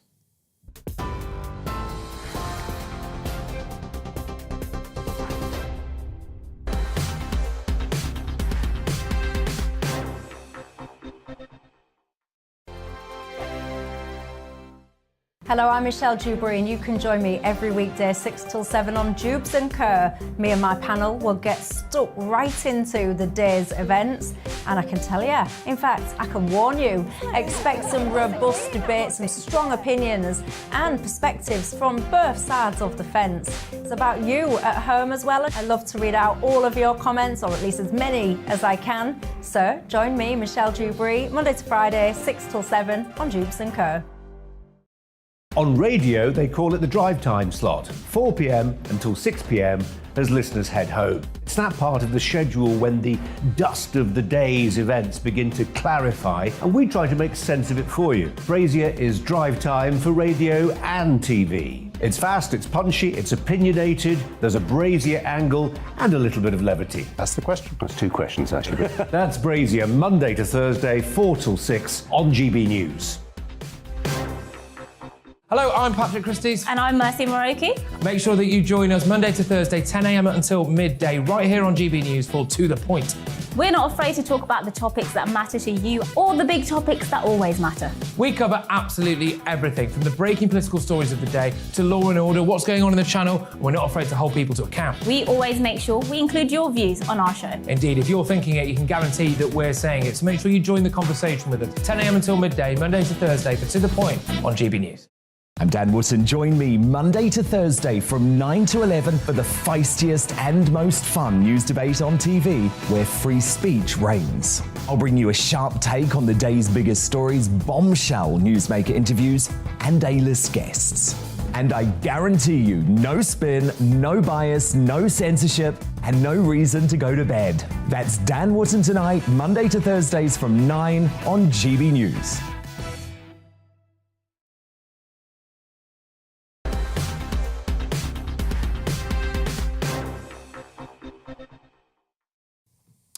Coming up on 20 to 6. Today's a big day for Britain's 3.5 million Muslims. It is Eid al-Fitr, which marks the end of the month of fasting, which constitutes Ramadan. Festivities can last up to 3 days. Worshippers will gather, they'll eat, and they'll exchange gifts.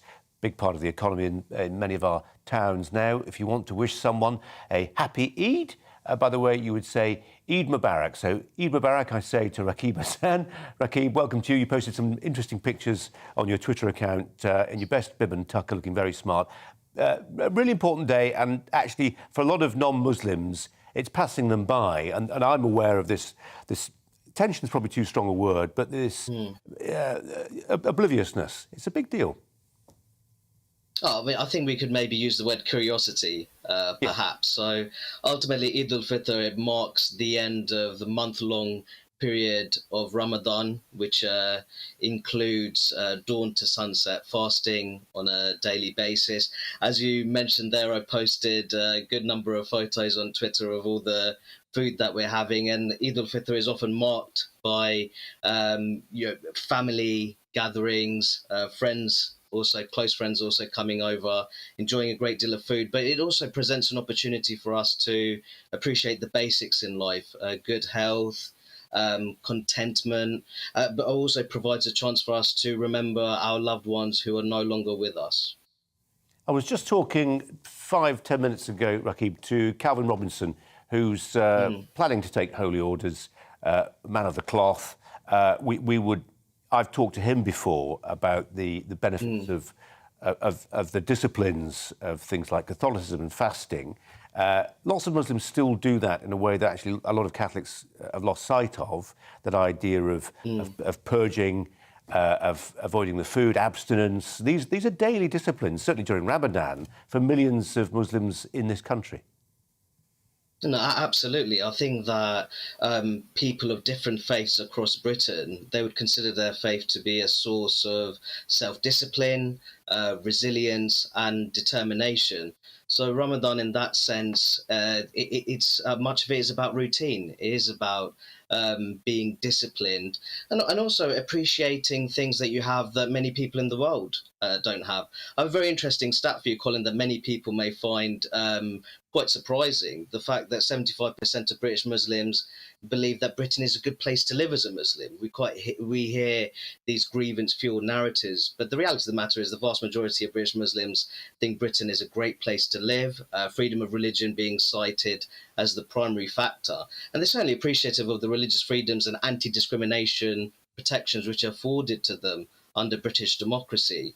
And just talking a bit about those intolerant Britain versus tolerant EU narratives, Britain fares much better on that front when it comes to allocating religious freedoms and anti-discrimination protections when compared to major EU member states such as France, Germany and the Netherlands.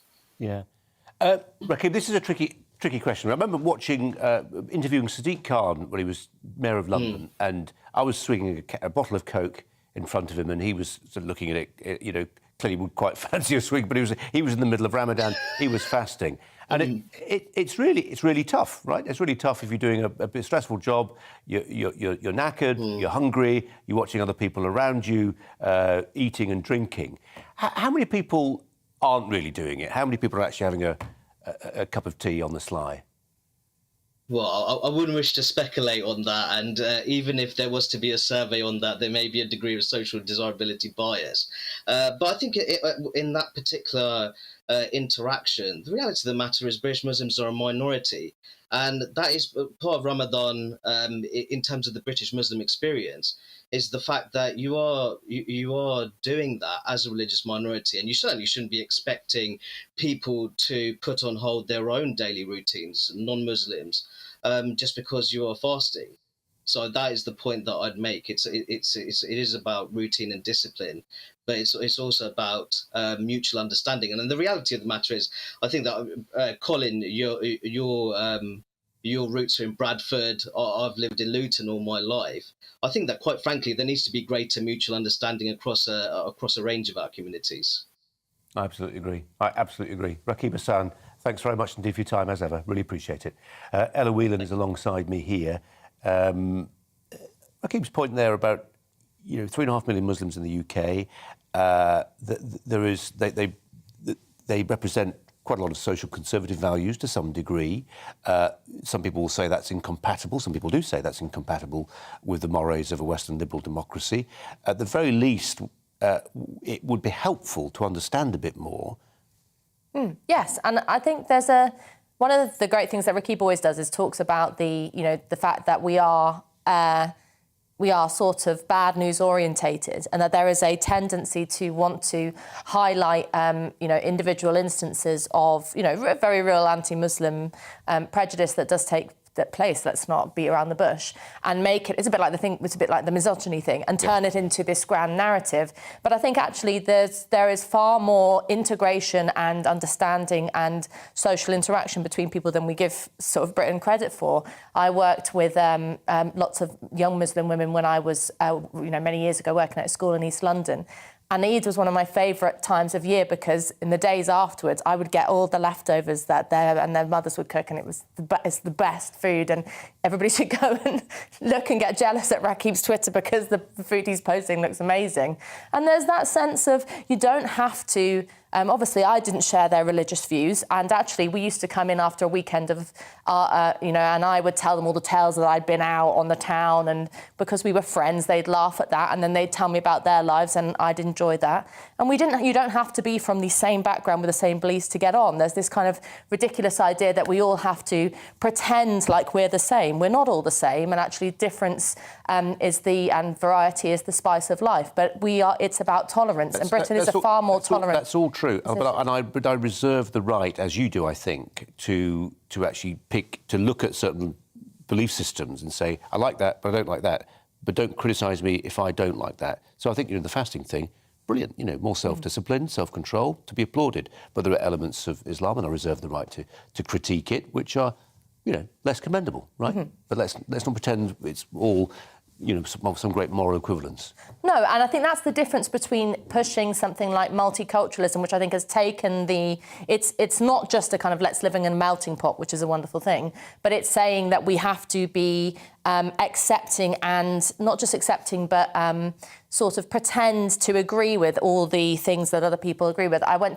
Many years ago, I went to a lecture by Slavoj Žižek, who made this joke about saying that his dream place to live would be in a tower block full of, Jamaicans on the top floor, Muslims on the second floor, Irish people on the bottom floor, every kind of different person. And he would have the right to tell them all that they all sucked and he disagreed with all of them. And that is really what it is about living in a genuine international melting pot, genuinely multicultural society, is that you have freedom of belief to agree and disagree on a level playing field with your fellow citizens and enjoy the differences of your cultures. Ella, for now, thanks very much. And this is a subject I suspect Ella's got some strong views on. Is Tony Blair a vote winner for Labour? Somebody must think so. The former Prime Minister appears in a Labour video for the forthcoming local elections. Mr Blair had been critical of the Jeremy Corbyn Labour Party, and there are those, even within the more mainstream party of Keir Starmer, who feel Blair is still an electoral liability. He remains the most successful leader the party has ever had. Joining me now, the political commentator Paul Embry. Paul, welcome to you. A lot of us are quite conflicted about Blair, which a comment which will appall some of our viewers and listeners, I'm sure, who think he's the devil incarnate and responsible for a lot that's gone wrong in Britain. But he is a complicated figure, a talented figure by many respects, but one that's felt pretty unwanted by the headquarters of the Labour Party in recent years. I think that's true. And I think the general view, Colin, of the Labour movement, I'm obviously a long-standing member of the Labour movement, people generally felt that Blair didn't really understand the Labour Party, didn't really have much affinity for the Labour Party. When he came to power, wasn't really as radical as he ought to have been, didn't really govern in the traditions of the Labour Party. But I think all of that they would probably have forgiven him for. But frankly, Iraq destroyed his reputation. That was, without question, the big blot on his copybook. And when you consider that it was, in my view, and I think in the view of most people across the country now, a foreign policy blunder of epic proportions, it's hard to see how he can ever regain, I think, his credibility both inside the Labour Party and outside. That's not to say, you know, he didn't know a thing or two about winning elections. Clearly he did. But in terms of his reputation, I think also what he's done since leaving in office as well, some of the relationships he's built, the wealth that he's accrued and the way that he's accrued it, hasn't gone down well with large sections of the Labour movement. That's certainly true. And it's funny, isn't it? I mean, you're absolutely right. Of course, people think Blair and they think of Iraq, but they don't think of what he did in 2003, was it 2000, with accession, saying he can come to the UK from Eastern Europe, which, you know, had a transformative effect on the demographic landscape, but also ultimately, you could argue, led to Brexit, the Equality Act, university, let's send 50% of kids there. You know, these were things, elements of which I'd be very critical of, but which had a massive and profound effect on the country. But he tends not to cop for those things. Yeah, and I always say to colleagues in the Labour movement, look, if you think the problems of the Labour Party and the disconnect that exists between working class, blue collar Britain, provincial Britain, small town Britain and the Labour Party began on the day that Jeremy Corbyn was elected, then actually you're very seriously mistaken. The Labour Party has been losing working class votes for actually most of this century. And I think that's largely because under Tony Blair and New Labour, the party embraced this kind of, on the one hand, a very much an economic liberalism where they kept the main precepts of Thatcherism in place, not something that went down well with working class communities, but at the same time also embraced this kind of hyper-progressivism and this identity politics, which also didn't go down well in working class communities. So you know, the disconnect was there well before Corbyn, and Blair has to take a large part of the responsibility for the fact that Labour over the years has become a much more kind of middle class party based in our fashionable cities and university towns, a party for the professional and managerial classes. Much of that can be laid at the feet of Blair, I think. Paul, appreciate your time and your thoughts. Thanks very much indeed. Ella Whelan alongside me. If you were in the Labour top echelon, would you be using Tony Blair in adverts for elections? No, I'd never be in, I would never be allowed to get anywhere near the Labour top echelons. And as someone who believes in working class politics and wants to further it, I would never join the Labour Party or be involved in it, because Paul makes the excellent, and, you know, me and Paul and others have had this row. I wish Paul would leave the Labour Party because I think it's such a block on working class progress and politics. But the idea that everything was tied up in Jeremy Corbyn is so naive, because, you know, not only for the reasons that Paul just outlined about Blair's economic policy, but also we have to remember that the Labour Party oversaw the most phenomenal, during Blair years, phenomenal amount of introduction of legislation. I mean, laws for everything, a real narrative of an Some of which you later regretted, like fox hunting. Yeah, but there's the sense that there was, you know, the government of the time's role was to intervene into every aspect of the private lives of citizens that could be imaginable. A completely patronising view of working class people that the Labour Party has held on to, that is the idea that you can't do anything without the sort of say-so and advice of the state.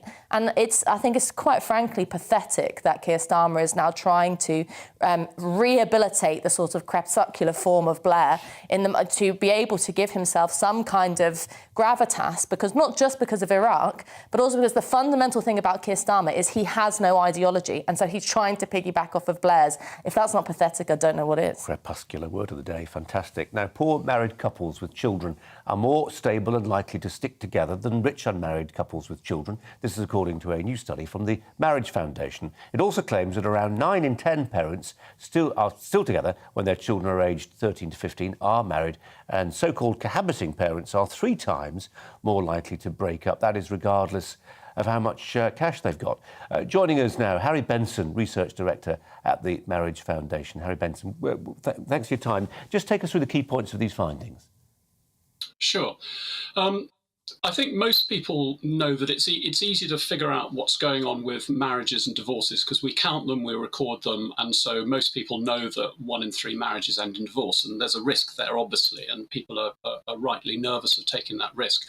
What they don't know so much about is that what happens to unmarried couples, and the reality is that they're much harder to measure, so we have to look at these big national surveys like the one that I looked at, which was called Understanding Society, 40,000 households, surveyed every year, and we found that in any given year about 2% of married parents, so parents with any age children, were likely to have broken up during that year, compared to about 6 to 7% of unmarried parents. So that 3 times gap holds across all income groups. So amongst the richest parents, you're 3 times more likely to split up if you're not married, and the same is true for the poorest groups. So I think the striking thing for me, and the new thing, was that even the poorest parents tend to do better, on average, this is of course on average, than the richest cohabiting parents if they get married.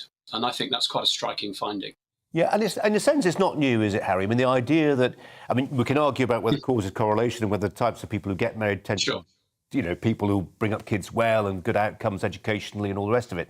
But it remains the case, does it not, that there is this, it seems to me, Ella Whelan may disagree, there's this avalanche of data and research suggesting that marriage is good for folks, and yet the state, in this country at least, will not get behind it.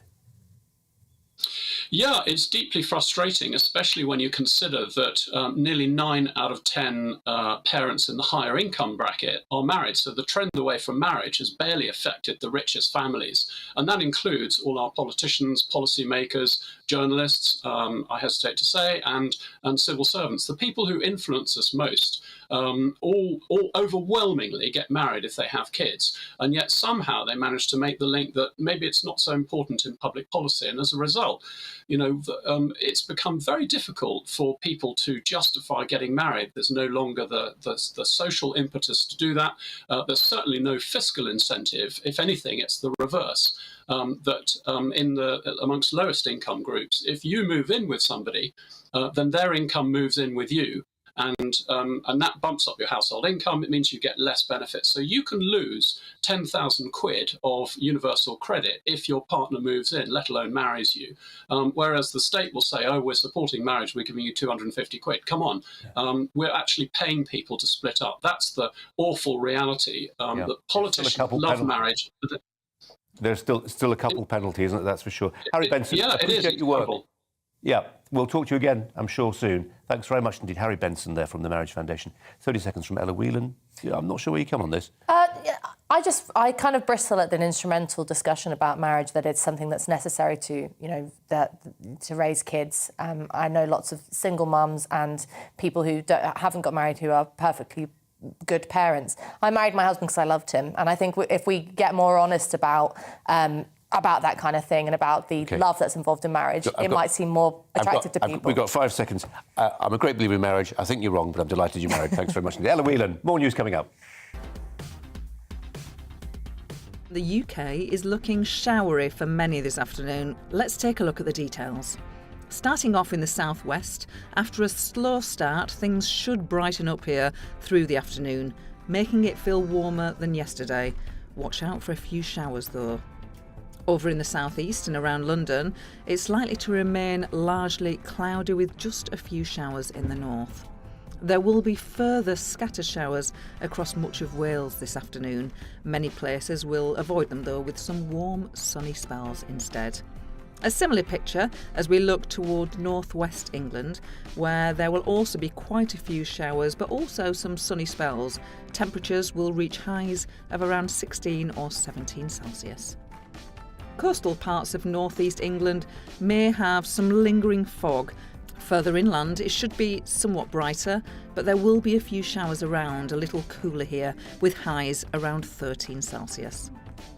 Northern parts of Scotland will have a mostly fine afternoon with some lengthy, bright or sunny periods. Central and southern parts are going to be cloudier with some scattered showers. We can also expect a few showers to develop across Northern Ireland. These shouldn't be particularly heavy though, and there will be a few bright or sunny spells in between. Some showers easing as we go towards this evening, but continuing for Northern England and Southern Scotland. Tonight on GB News, at 6, it's Dubes & Co. 7 o'clock.